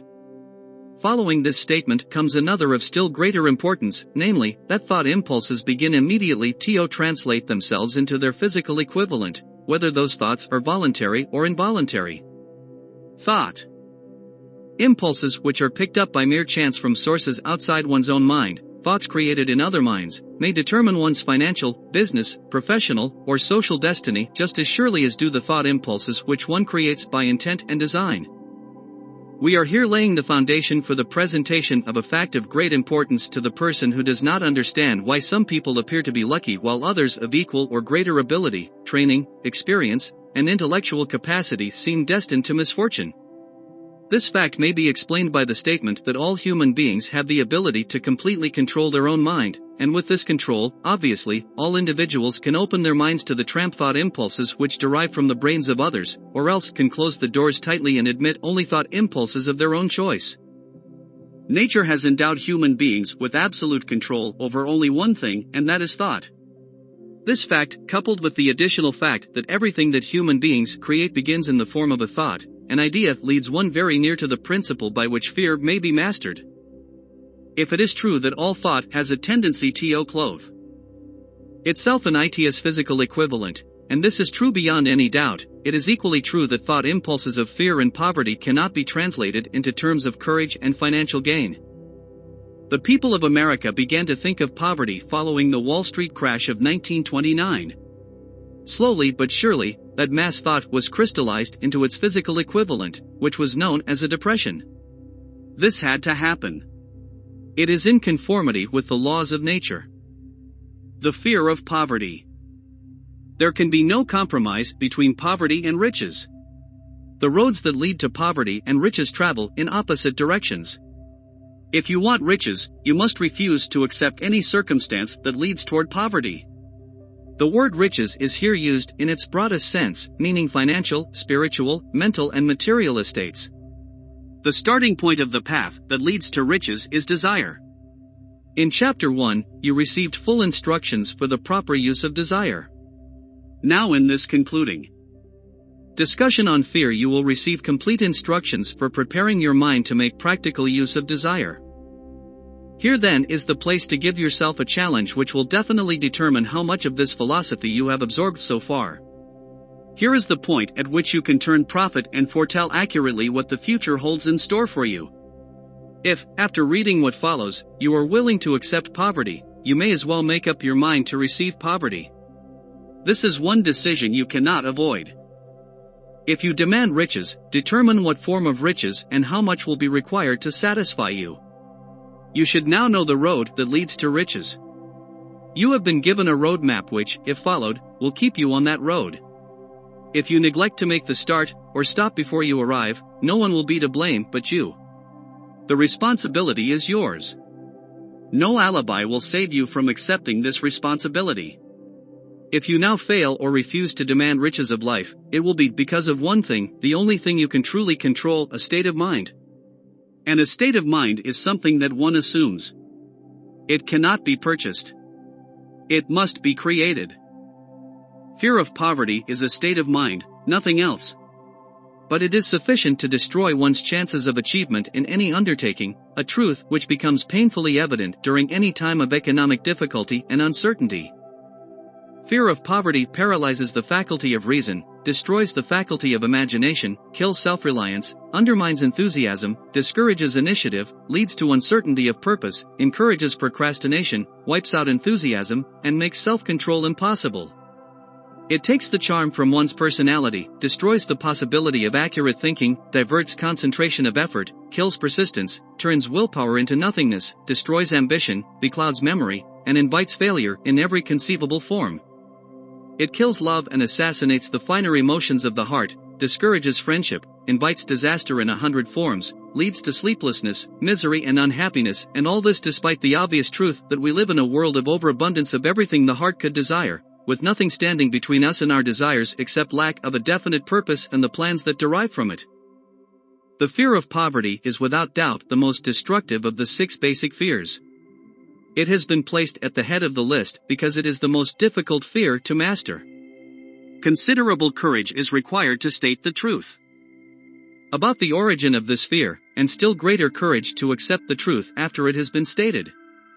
The fear of poverty grew out of human beings' inherited tendency to prey upon others economically. Nearly all animals are motivated by instinct, but their capacity to think is limited, therefore, they prey upon one another physically. Human beings, with their superior sense of intuition and the capacity to think and to reason, do not eat other human beings bodily, they get more satisfaction out of eating them financially. Human beings, by nature, are so avaricious that every conceivable law has been passed to safeguard them from each other. Of all the ages of the world of which we know anything, the age in which we live seems to be one that is most characterized by money madness. People are almost considered less than the dust of the earth unless they can display a fat bank account. But if they have money, never mind how they acquired it, they are royalty or big shots. They seem above the law, they rule in politics, they dominate in business, and the whole world about them bows in respect when they pass. Nothing brings a person so much suffering and humility as poverty. Only those who have experienced poverty understand the full meaning of this. It is no wonder that people fear poverty.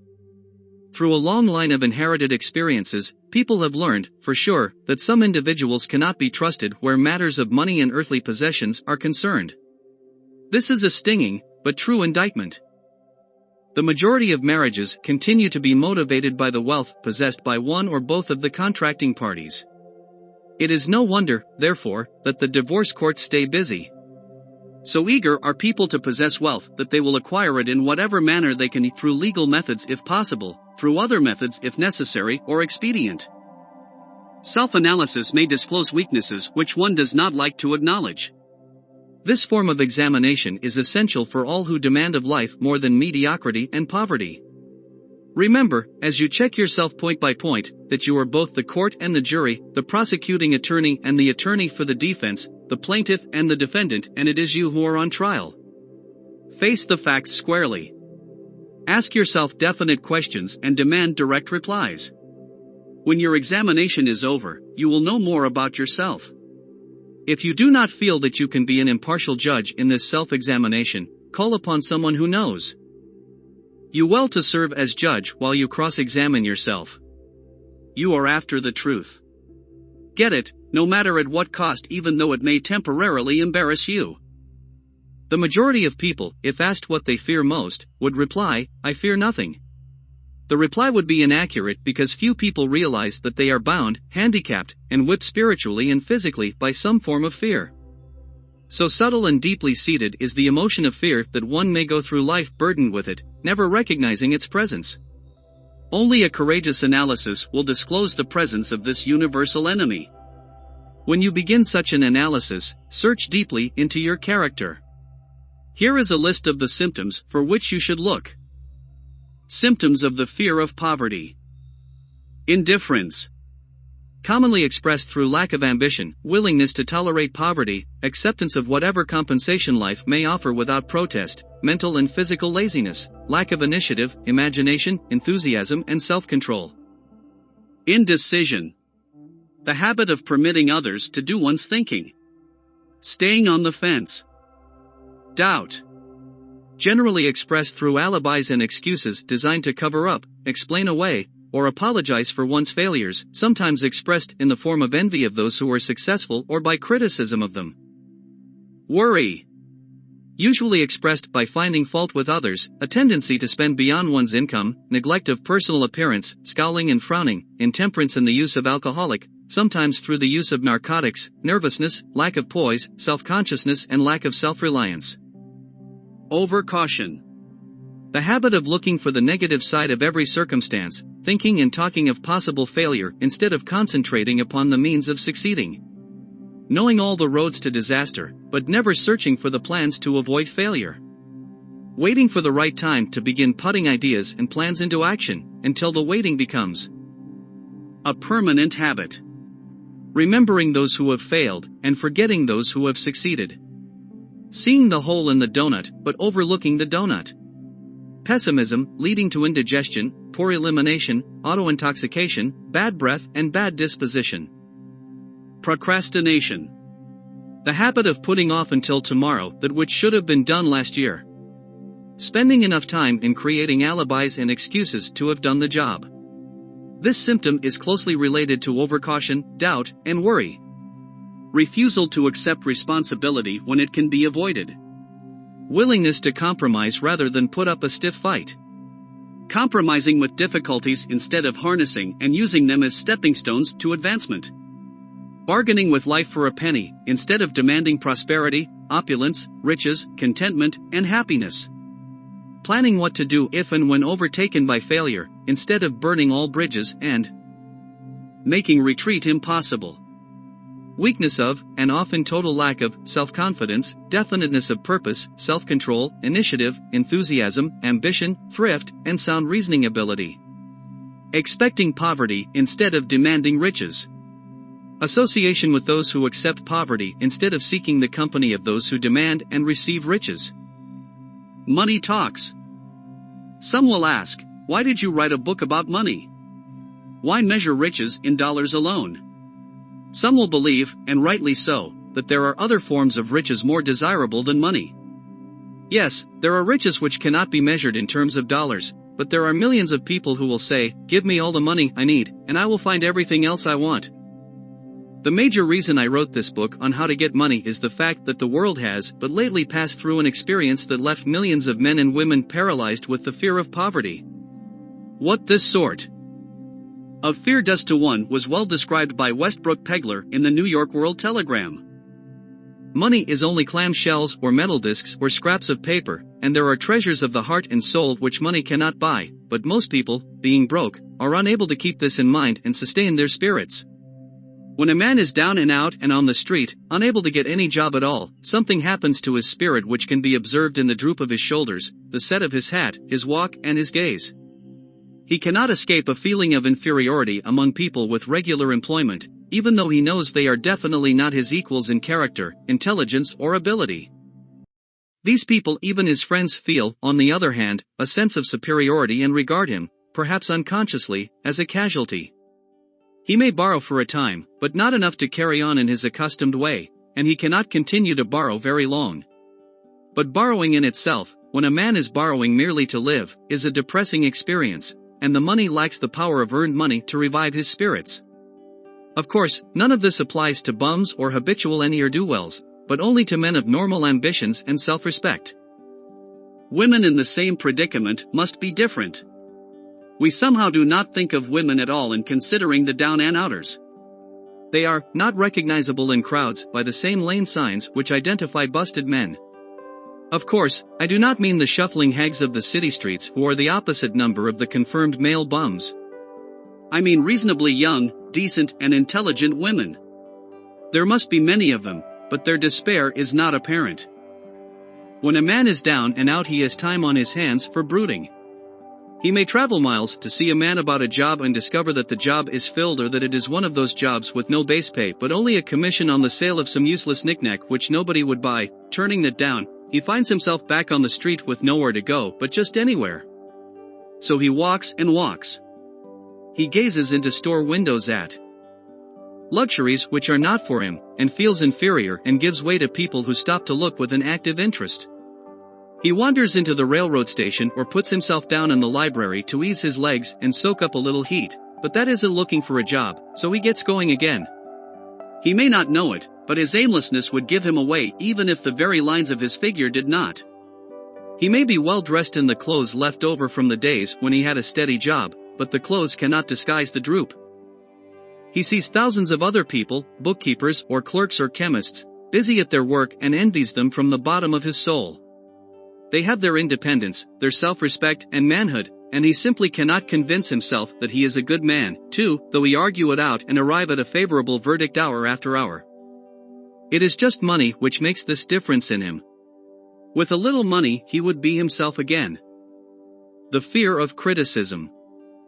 Just how humanity originally came by this fear, no one can state definitely, but one thing is certain: people have it in a highly developed form.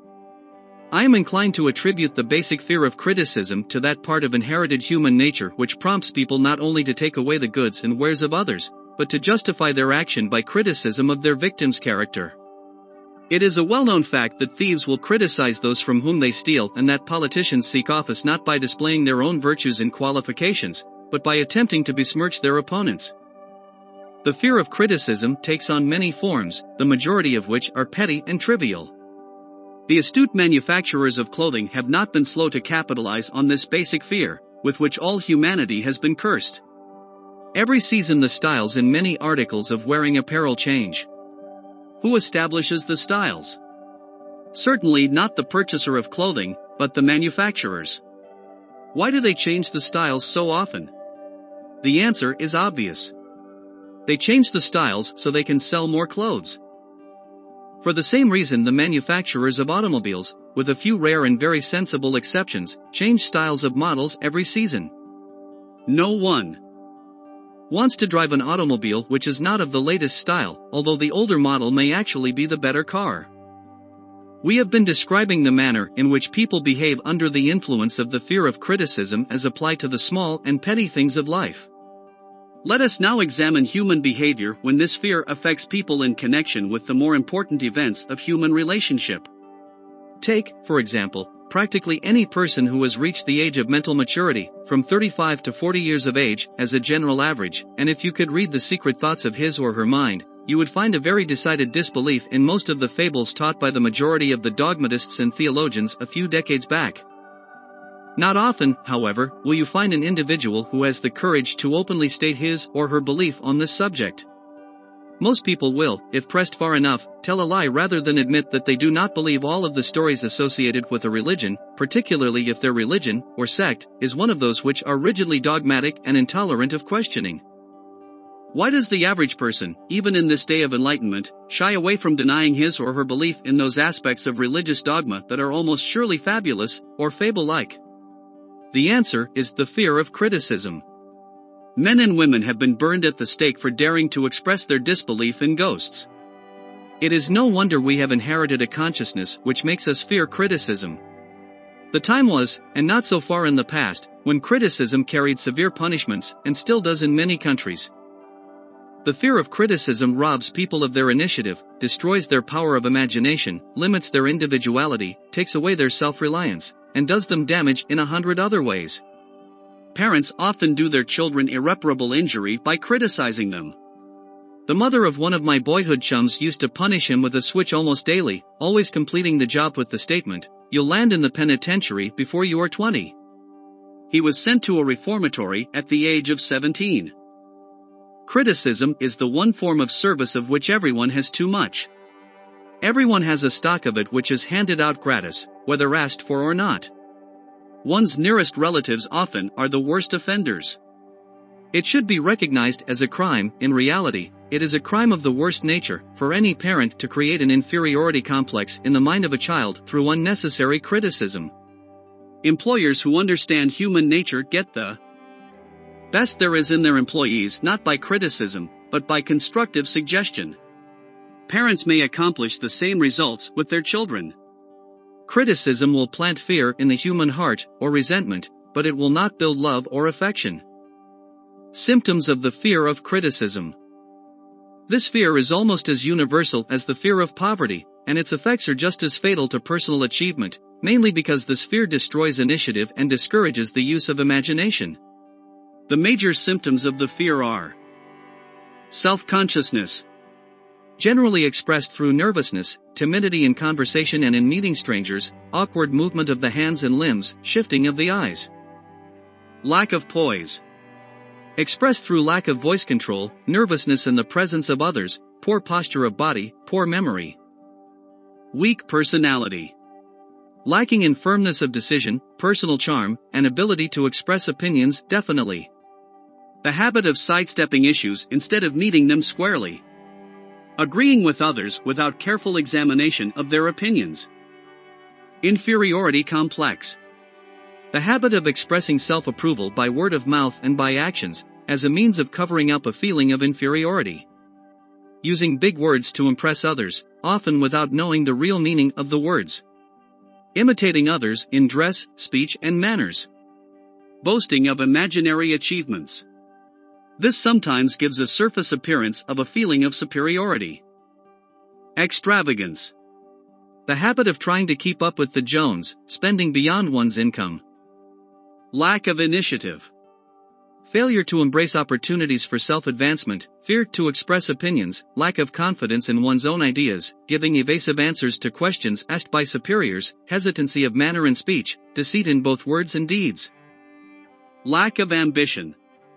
Mental and physical laziness, lack of self-assertion, slowness in reaching decisions, tendency to be easily influenced by others, the habit of criticizing others behind their backs and flattering them to their faces, the habit of accepting defeat without protest, quitting an undertaking when opposed by others, being suspicious of other people without cause, lacking tact in manner and speech, unwillingness to accept the blame for mistakes.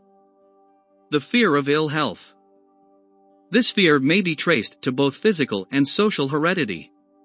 As to its origin, it is closely associated with the causes of the fear of old age and the fear of death, because it leads us closely to the border of terrible worlds of which we know not, but concerning which we have been taught some discomforting stories. Also, certain unethical people engaged in the business of selling health have had not a little to do with keeping alive the fear of ill health. In the main, we fear ill health because of the terrible pictures which have been planted in our mind of what may happen if death should overtake us. We also fear it because of the economic toll which it may claim. A reputable physician estimated that 75% of all people who visit physicians for professional service suffer from hypochondria, imaginary illness. It has been shown most convincingly that the fear of disease, even where there is not the slightest cause for fear, often produces the physical symptoms of the disease feared. Powerful and mighty is the human mind. It builds or it destroys. Playing upon this common weakness of fear of ill health, dispensers of patent medicines have reaped fortunes. This form of imposition upon credulous humanity became so prevalent some years ago that Collier's Weekly magazine conducted a bitter campaign against some of the worst offenders in the patent medicine business. Through a series of experiments conducted some years ago, it was demonstrated that people can be made ill by suggestion alone. We conducted this experiment by causing 3 acquaintances to visit the victims. Each visitor asked the question, "What ails you?" "You look terribly ill." The first questioner usually provoked a grin and a nonchalant, "Oh, nothing, I'm all right," from the victim. The second questioner usually was answered with the statement, "I don't know exactly, but I do feel badly." The third questioner was usually met with the frank admission that the victim was actually feeling ill. Try this on acquaintances if you doubt that it will make them uncomfortable, but do not carry the experiment too far because some people may actually develop serious physical symptoms in response to suggestion. There is a certain religious sect whose members take vengeance upon their enemies by the hexing method. They call it placing a spell on the victim, and there are reliable reports that some individuals have actually died after being hexed. There is overwhelming evidence that disease sometimes begins in the form of negative thought impulse. Such an impulse may be passed from one mind to another, by suggestion, or created by an individual in his or her own mind. A man who was blessed with more wisdom than this incident might indicate, once said, "When anyone asks me how I feel, I always want to answer by knocking him down." Physicians sometimes send patients into new climates for their health because a change of mental attitude is necessary. The seed of the fear of ill health lives in every human mind. Worry, fear, discouragement, and disappointment in love and business affairs cause this seed to germinate and grow. Every form of negative thinking may cause ill health. Disappointments in business and in love stand at the head of the list of causes of the fear of ill health. A young man suffered a devastating disappointment in love which eventually resulted in his being hospitalized. 4 months he suffered a debilitating depression. A psychotherapist was called in. The psychotherapist changed nurses, placing the patient under the care of a very charming young woman who began, by pre-arrangement with the therapist, to coddle him and shower him with affection beginning the first day of her arrival on the job. Within 3 weeks the patient was discharged from the hospital, still suffering, but with an entirely different malady. He was in love again. The remedy was a hoax, but the patient and the nurse were later married. Both are in good health at the time of this writing. Symptoms of the fear of ill health. The symptoms of this almost universal fear are: inappropriate autosuggestion. The habit of negative use of self-suggestion by looking for and expecting to find the symptoms of all kinds of disease. Enjoying imaginary illness and speaking of it as being real. The habit of trying all fads and isms recommended by others as having therapeutic value. Dwelling on the details of operations, accidents, and other forms of illness. Experimenting with diets, physical exercises, and reducing schemes without professional guidance. Over-reliance or experimentation with home remedies, patent medicine, and quack remedies. Hypochondria. The habit of talking about illness, concentrating the mind upon disease, and expecting its appearance until a nervous condition occurs. Nothing that comes in bottles can cure this condition. It is brought on by negative thinking, and nothing but positive thought can effect a cure. Hypochondria, a medical term for imaginary disease, is said to do as much damage on occasion as the disease one fears might do. Most so-called cases of nerves come from imaginary illness. Lack of exercise. Fear of ill health often interferes with proper physical exercise and results in one's being overweight by causing one to avoid outdoor life. Susceptibility to illness. Fear of ill health breaks down the body's natural resistance and creates a favorable condition for any form of disease one may contact. The fear of ill health often is related to the fear of poverty, especially in the case of the hypochondriac who constantly worries about the possibility of having to pay doctor's bills, hospital bills, etc. This type of person spends much time preparing for sickness, talking about death, saving money for cemetery lots, burial expenses, etc. Self-coddling. The habit of making a bid for sympathy using imaginary illness as the lure. People often resort to this trick to avoid work. The habit of feigning illness to cover plain laziness or to serve as an alibi for lack of ambition. Intemperance. The habit of using alcohol or narcotics to deaden pains such as headaches, neuralgia, etc., instead of eliminating the cause. The habit of reading about illness and worrying over the possibility of being stricken by it. The habit of reading, listening to, or viewing patent medicine advertisements. The fear of loss of love. The original source of this inherent fear needs but little description. It obviously, on the male side, grew out of males' early and, apparently, inherently polygamous nature and the propensity to steal the mates of other males. It also derives, on the female side, from woman's maternal instincts and need for protection during periods of pregnancy and early child nurturing. Both men and women, therefore, have a biological and behavioral basis to fear the loss of love or mate companionship. Jealousy and other similar forms of neurosis thus grow out of human beings' inherited fear of the loss of security that the loss of love and companionship of another person represents. This fear is the most painful of all the 6 basic fears.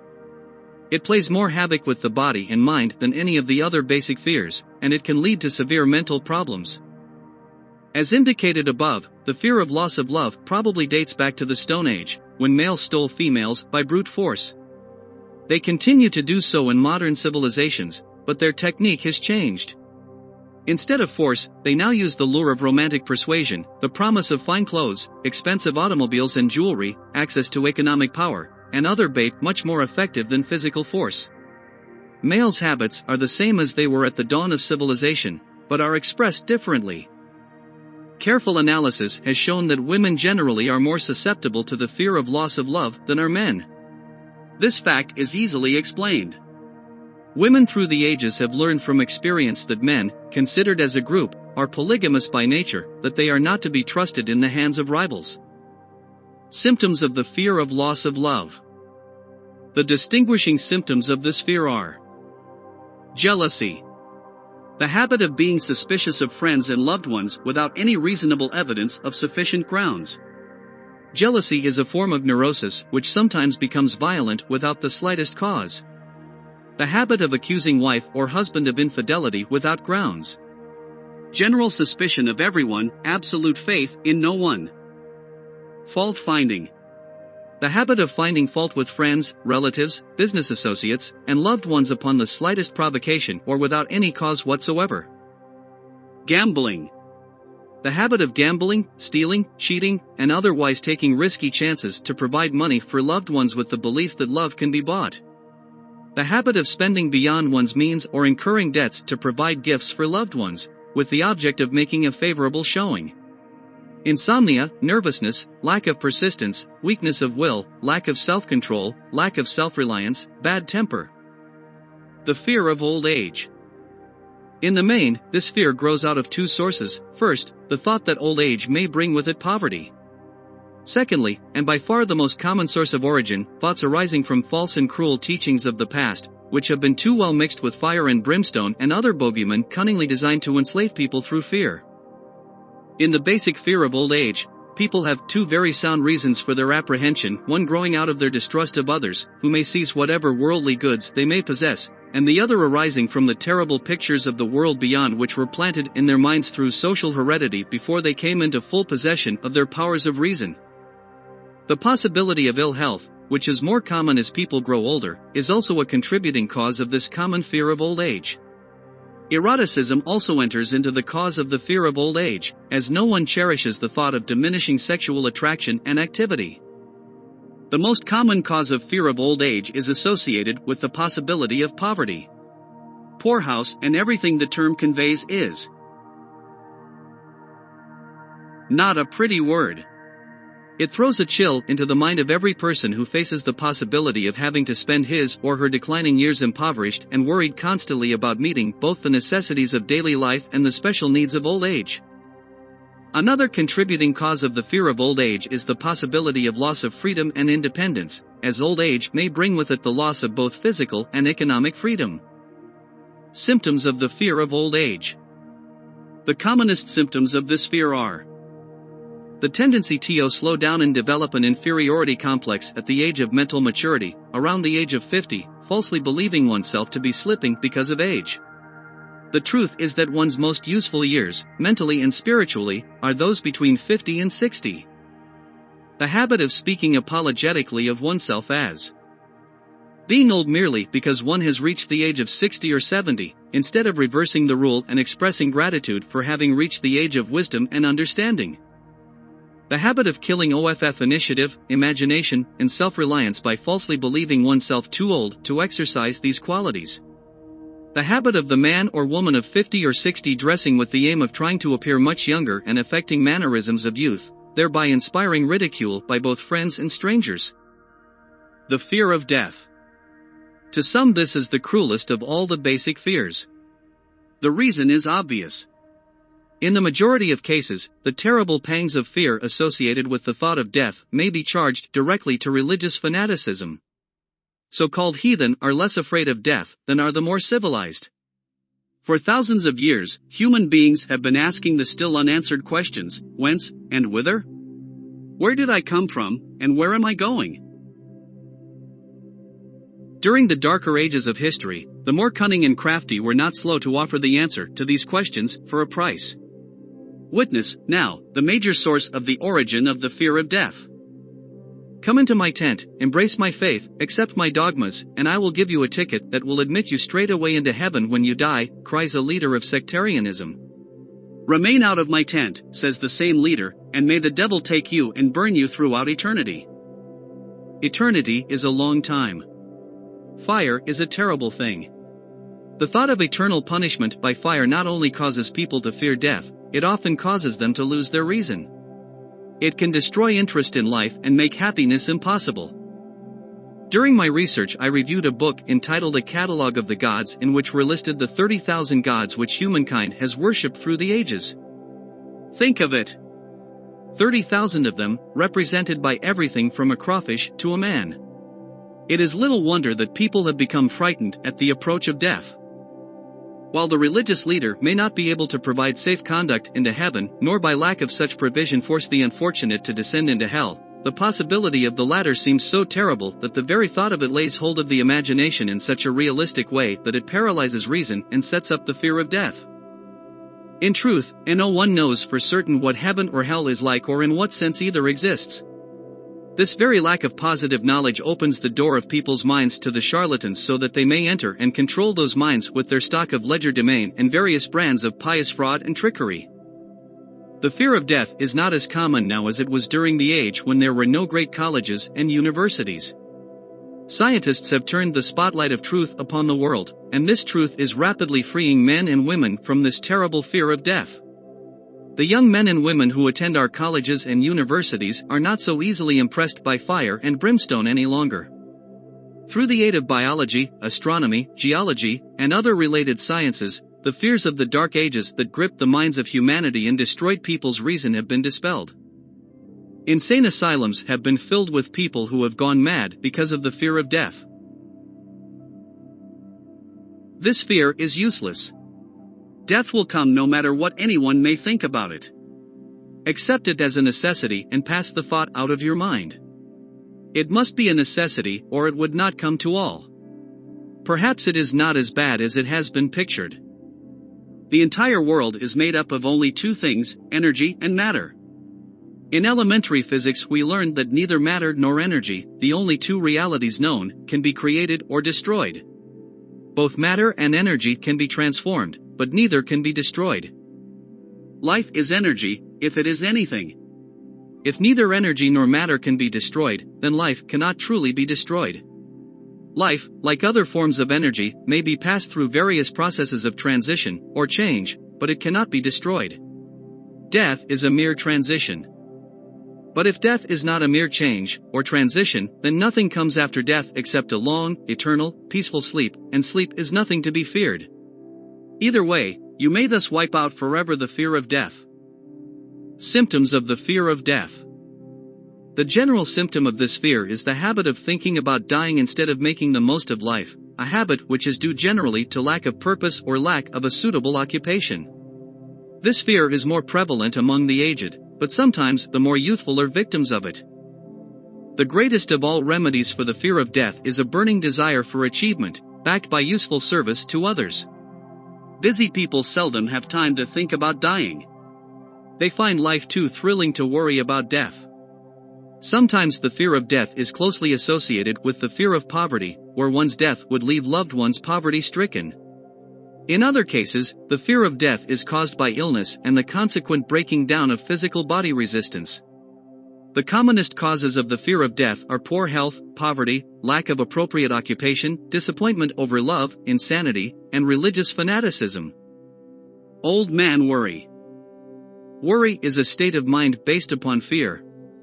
It works slowly but persistently. It is insidious and subtle. Step by step it digs itself in until it paralyzes one's reasoning faculty and destroys self-confidence and initiative. Worry is a form of sustained fear caused by indecision, therefore, it is a state of mind which can be controlled. An unsettled mind is helpless. Indecision makes an unsettled mind. Most individuals lack the willpower to reach decisions promptly and to stand by them after they have been made, even during normal business conditions. During periods of economic distress, such as the world has recently experienced, individuals are handicapped not solely by their inherent nature to be slow at reaching decisions, but by the influence of the indecision of others around them who have created a state of mass indecision. During an international economic downturn, the whole atmosphere all over the world can be filled with firenze and worryitis, two mental disease germs which can spread rapidly. There is only one known antidote for these germs. It is the habit of prompt and firm decision. Moreover, it is an antidote which every individual must apply for himself or herself. We do not worry over conditions once we have reached a decision to follow a definite line of action. I once interviewed a man who was to be electrocuted 2 hours later. The condemned man was the calmest of some 8 men who were on death row with him. His calmness prompted me to ask him how it felt to know that he was going into eternity in a short while. With a smile of confidence on his face, he said, "It feels fine. Just think, brother, my troubles will soon be over. I have had nothing but trouble all my life. It has been a hardship to get food and clothing. Soon I will not need these things. I have felt fine ever since I learned for certain that I must die. I made up my mind then to accept my fate in good spirit." As he spoke, he devoured a dinner of proportion sufficient for 3 men, eating every mouthful of the food brought to him and apparently enjoying it as much as if no disaster awaited him. Decision gave this man resignation to his fate. Decision can also prevent one's acceptance of undesired circumstances. Through indecision, the 6 basic fears become translated into a state of worry and anxiety. Relieve yourself forever of the fear of death by reaching a decision to accept death as an inescapable event. Whip the fear of poverty by reaching a decision to get along with whatever wealth you can accumulate without worry. Put your foot upon the neck of the fear of criticism by reaching a decision not to worry about what other people think, do, or say. Eliminate the fear of old age by reaching a decision to accept it not as a handicap, but as a great blessing which carries with it wisdom, self-control, and understanding not known to youth. Acquit yourself of the fear of ill health by the decision to forget symptoms. Master the fear of loss of love by reaching a decision to get along without love if that is necessary. Kill the habit of worry in all its forms by reaching a general, blanket decision that nothing which life has to offer is worth the price of worry. With this decision will come poise, peace of mind, and calmness of thought which will bring happiness. Those whose minds are filled with fear not only destroy their own chances of intelligent action, but they transmit these destructive vibrations to the minds of all who come into contact with them and destroy also their chances. Even a dog or a horse knows when its master lacks courage. Moreover, a dog or a horse will pick up the vibrations of fear thrown off by its master and behave accordingly. Lower down the line of intelligence in the animal kingdom, one finds the same capacity to pick up the vibrations of fear. The vibrations of fear pass from one mind to another just as quickly and as surely as the sound of the human voice passes from the broadcasting station to the receiving set of a radio. The person who gives expression, by word of mouth, to negative or destructive thoughts is practically certain to experience the results of those words in the form of a destructive kickback. The release of destructive thought impulses alone, without the aid of words, produces also a kickback in more ways than one. First of all, and perhaps most important to be remembered, the person who releases thoughts of a destructive nature must suffer damage through the breaking down of the faculty of creative imagination. Secondly, the presence in the mind of any destructive emotion develops a negative personality which repels people and often converts them into antagonists. The third source of damage to the person who entertains or releases negative thoughts lies in this significant fact: negative thought impulses are not only damaging to others, but they also embed themselves in the subconscious mind of the person, releasing them and they become a part of his or her character. One is never through with a thought, merely by releasing it. When a thought is released, it spreads in every direction, but it also plants itself permanently in the subconscious mind of the person releasing it. Your business in life is presumably to achieve success. To be successful, you must find peace of mind, acquire the material needs of life, and above all, attain happiness. All of these evidences of success begin in the form of thought impulses. You may control your own mind. You have the power to feed it whatever thought impulses you choose. With this privilege goes also the responsibility of using it constructively. You are the master of your own earthly destiny just as surely as you have the power to control your own thoughts. You may influence, direct, and eventually control your own environment, making your life what you want it to be, or you may neglect to exercise the privilege which is yours to make your life to order, thus casting yourself upon the broad sea of circumstance, where you will be tossed hither and yon like a chip on the waves of the ocean. The Devil's Workshop. The 7th basic evil. In addition to the 6 basic fears, there is another evil by which people suffer. It constitutes a rich soil in which the seeds of failure grow abundantly. It is so subtle that its presence often is not detected. This affliction cannot properly be classed as a fear. It is more deeply seated and more often fatal than all of the 6 fears.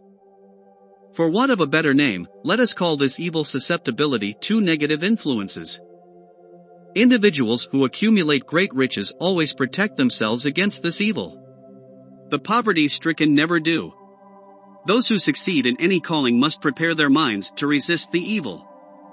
If you are reading this philosophy for the purpose of accumulating riches in whatever form, you should examine yourself very carefully to determine whether you are susceptible to negative influences. If you neglect this self-analysis, you will forfeit your right to attain the object of your desires. Make the analysis searching. After you read the questions prepared for this self-analysis, hold yourself to a strict accounting in your answers. Go at the task as carefully as you would search for any other enemy you knew to be awaiting you in ambush, and deal with your own faults as you would with a more tangible enemy. You can easily protect yourself against robbers because the law provides organized cooperation for your benefit, but the seventh basic evil is more difficult to master because it strikes when you are not aware of its presence, when you are asleep and while you are awake. Moreover, its weapon is intangible because it consists of merely a state of mind. This evil is also dangerous because it strikes in as many different forms as there are human experiences. Sometimes it enters the mind through the well-meant words of one's own relatives. At other times it bores from within, through one's own mental attitude. Always it is as deadly as poison, even though it may not kill as quickly. How to protect yourself against negative influences.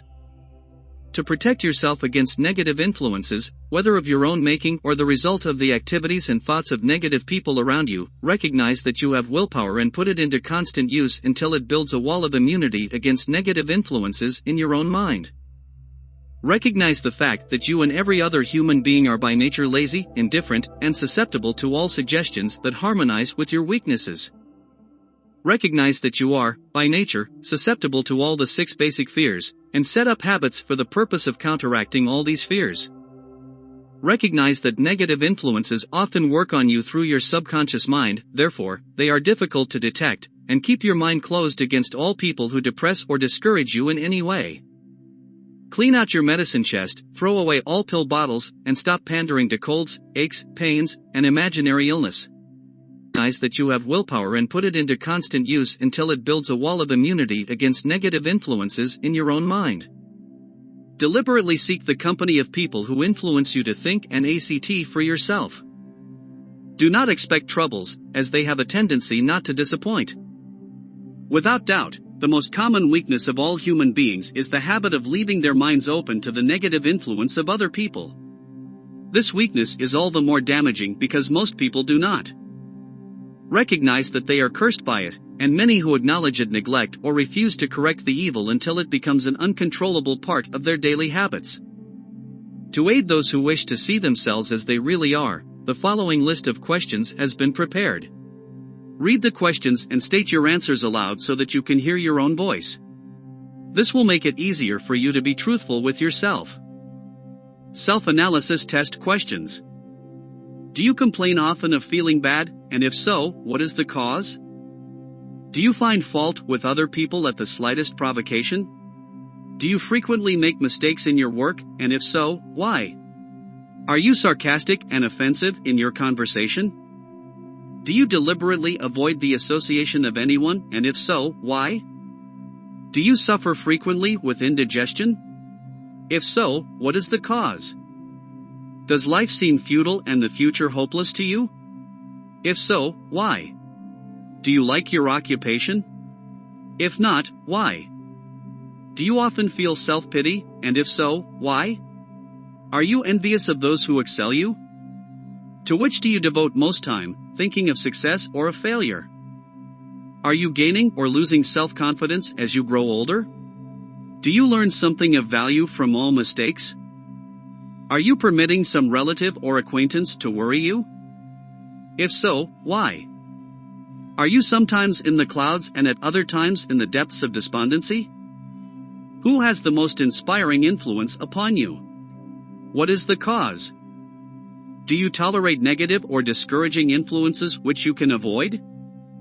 Are you careless of your personal appearance? If so, when and why? Have you learned how to drown your troubles by being too busy to be annoyed by them? Would you call yourself a spineless weakling if you permitted others to do your thinking for you?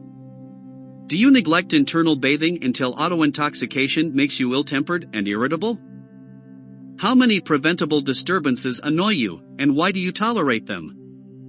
Do you resort to liquor, pills, narcotics, or cigarettes to quiet your nerves? If so, why do you not try willpower instead? Does anyone nag you, and if so, for what reason? Do you have a definite chief aim in life, and if so, what is it and what plan have you for achieving it? Do you suffer from any of the 6 basic fears? If so, which ones? Have you a method by which you can shield yourself against the negative influence of others? Do you make deliberate use of autosuggestion to make your mind positive? Which do you value most, your material possessions or your privilege of controlling your own thoughts? Are you easily influenced by others, against your own judgment? Has today added anything of value to your stock of knowledge or state of mind? Do you face squarely the circumstances which make you unhappy, or do you sidestep the responsibility? Do you analyze all mistakes and failures and try to profit by them, or do you take the attitude that this is not your duty? Can you name 3 of your most damaging weaknesses? What are you doing to correct them? Do you encourage other people to bring their worries to you for sympathy? Do you choose, from your daily experiences, lessons or influences which aid in your personal advancement? Does your presence have a negative influence on other people as a rule? What habits of other people annoy you most? Do you form your own opinions, or permit yourself to be influenced by other people? Have you learned how to create a mental state of mind with which you can shield yourself against all discouraging influences? Does your occupation inspire you with faith and hope? Are you conscious of possessing spiritual forces of sufficient power to enable you to keep your mind free from all forms of fear? Does your religion help you to keep your own mind positive? Do you feel it your duty to share other people's worries? If so, why? If you believe that birds of a feather flock together, what have you learned about yourself by studying the friends whom you attract? What connection, if any, do you see between the people with whom you associate most closely and any unhappiness you may experience? Could it be possible that some person whom you consider to be a friend is, in reality, your worst enemy because of his or her negative influence on your mind? By what rules do you judge who is helpful and who is damaging to you? Are your intimate associates mentally superior or inferior to you? How much time out of every 24 hours do you devote to your occupation, sleep, play and relaxation, acquiring useful knowledge, plain waste? Who among your acquaintances encourages you most, cautions you most, discourages you most, helps you most in other ways? What is your greatest worry? Why do you tolerate it? When others offer you free, unsolicited advice, do you accept it without question or analyze their motive? What, above all else, do you most desire? Do you intend to acquire it? Are you willing to subordinate all other desires for this one? How much time daily do you devote to acquiring it? Do you change your mind often? If so, why? Do you usually finish everything you begin? Are you easily impressed by other people's business or professional titles, college degrees, or wealth? Are you easily influenced by what other people think or say of you? Do you cater to people because of their social or financial status? Whom do you believe to be the greatest person living? In what respect is this person superior to yourself? How much time have you devoted to studying and answering these questions? At least one day is necessary for the thoughtful analysis and the full answering of the entire list. If you have answered all these questions truthfully, you know more about yourself than the majority of people. Study the questions carefully, come back to them once each week for several months, and be astounded at the amount of additional knowledge of great value to yourself you will have gained by the simple method of answering the questions truthfully. If you are not certain concerning the answers to some of the questions, seek the counsel of those who know you well, especially those who have no motive in flattering you, and see yourself through their eyes. The experience will be astonishing. You have absolute control over but one thing, and that is your thoughts. This is the most significant and inspiring of all known facts. It reflects the divine nature of humanity. This divine prerogative is the sole means by which you may control your own destiny. If you fail to control your own mind, you may be sure you will control nothing else. If you must be careless with your possessions, let it be in connection with material things. Your mind is your spiritual estate. Protect and use it with the care to which divine royalty is entitled. You were given willpower for this purpose. Unfortunately, there is no legal protection against those who, either by design or ignorance, poison the minds of others by negative suggestion. This form of destruction should be punishable by heavy legal penalties because it may and often does destroy one's chances of acquiring material things which are protected by law. People with negative minds tried to convince Thomas Edison that he could not build a machine that would record and reproduce the human voice because, they said, no one else had ever produced such a machine. Edison did not believe them. He knew that the mind can produce anything the mind can conceive and believe. And that knowledge was what lifted the great Edison above the common herd. People with negative minds told F. W. Woolworth he would go broke trying to run a store on 5 and 10 cent sales. He did not believe them. He knew that he could do anything within reason if he backed his plans with faith. Exercising his right to keep other people's negative suggestions out of his mind, he piled up a fortune of more than $100 million. People with negative minds told George Washington he could not hope to win against the vastly superior forces of the British, but he exercised his divine right to believe. Therefore, this book was published under the protection of the Stars and Stripes, while the name of Lord Cornwallis has been all but forgotten. Doubting Thomases scoffed when Henry Ford tried out his first crudely built automobile on the streets of Detroit. Some said the thing never would become practical. Others said no one would pay money for such a contraption. Ford said, "I'll belt the earth with dependable motor cars," and he did. His decision to trust his own judgment piled up a fortune far greater than generations of his descendants could squander. For the benefit of those seeking vast riches, let it be remembered that practically the sole difference between Henry Ford and a majority of the more than 100,000 people who worked for him is this. Ford had a mind and controlled it, while most of the others had minds which they did not try to control.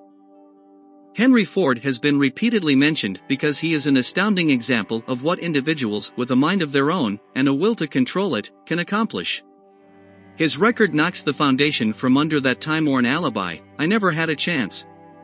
Ford never had a chance either, but he created an opportunity and backed it with persistence until it made him richer than Croesus.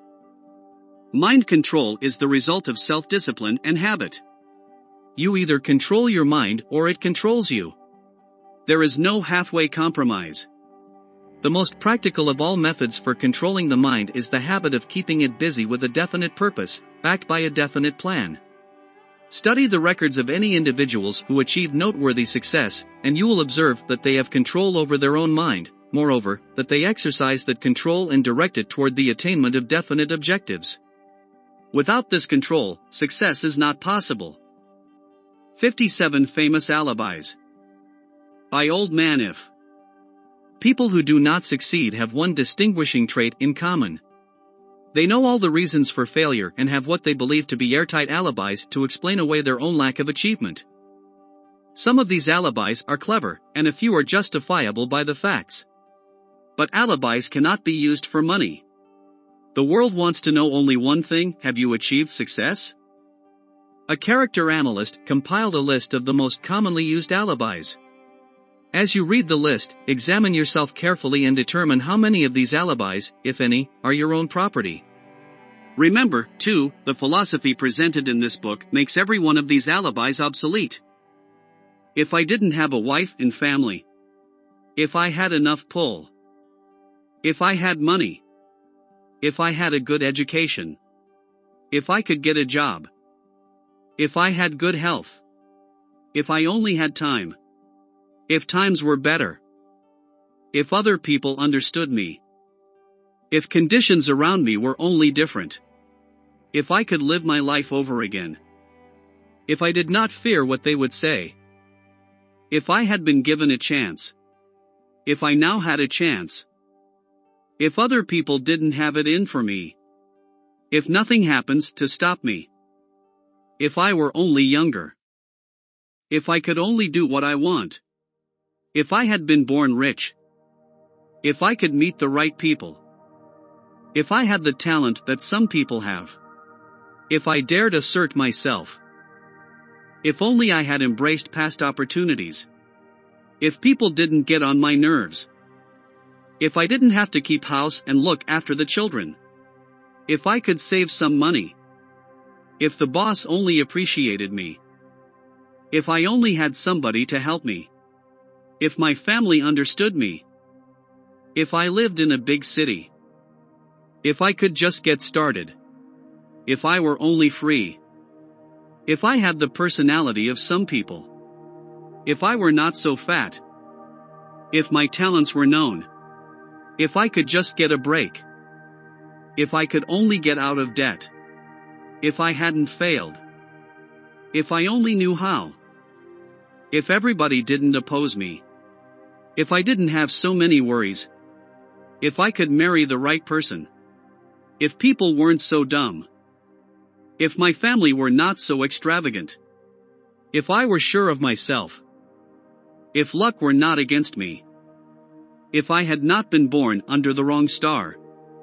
If it were not true that what is to be will be. If I did not have to work so hard. If I hadn't lost my money. If I lived in a different neighborhood. If I didn't have a past. If I only had a business of my own. If other people would only listen to me. If, and this is the greatest of them all, I had the courage to see myself as I really am, I would find out what is wrong with me and correct it, then I might have a chance to profit by my mistakes and learn something from the experience of others, for I know that there is something wrong with me, or I would now be where I would have been if I had spent more time analyzing my weaknesses and less time building alibis to cover them. Building alibis with which to explain away failure is a national pastime. The habit is as old as the human race and is fatal to success. Why do people cling to their pet alibis? The answer is obvious. They defend their alibis because they create them. An alibi is the child of one's own imagination. It is human nature to defend one's own brainchild. Building alibis is a deeply rooted habit. Habits are difficult to break, especially when they provide justification for something we do.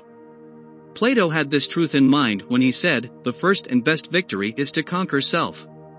To be conquered by self is, of all things, the most shameful and vile. Another philosopher had the same thought in mind when he said, "It was a great surprise to me when I discovered that most of the ugliness I saw in others was but a reflection of my own nature." "It has always been a mystery to me," said Elbert Hubbard, "why people spend so much time deliberately fooling themselves by creating alibis to cover their weaknesses. If used differently, this same time would be sufficient to cure the weakness, then no alibis would be needed." In parting, I would remind you that life is a game, and the player opposite you is time. If you hesitate before moving, or neglect to move thoughtfully and decisively, your pieces will be wiped off the board by time. You are playing against a partner who will not tolerate indecision. Previously you may have had a logical excuse for not having forced life to come through with whatever you asked, but that alibi is now obsolete.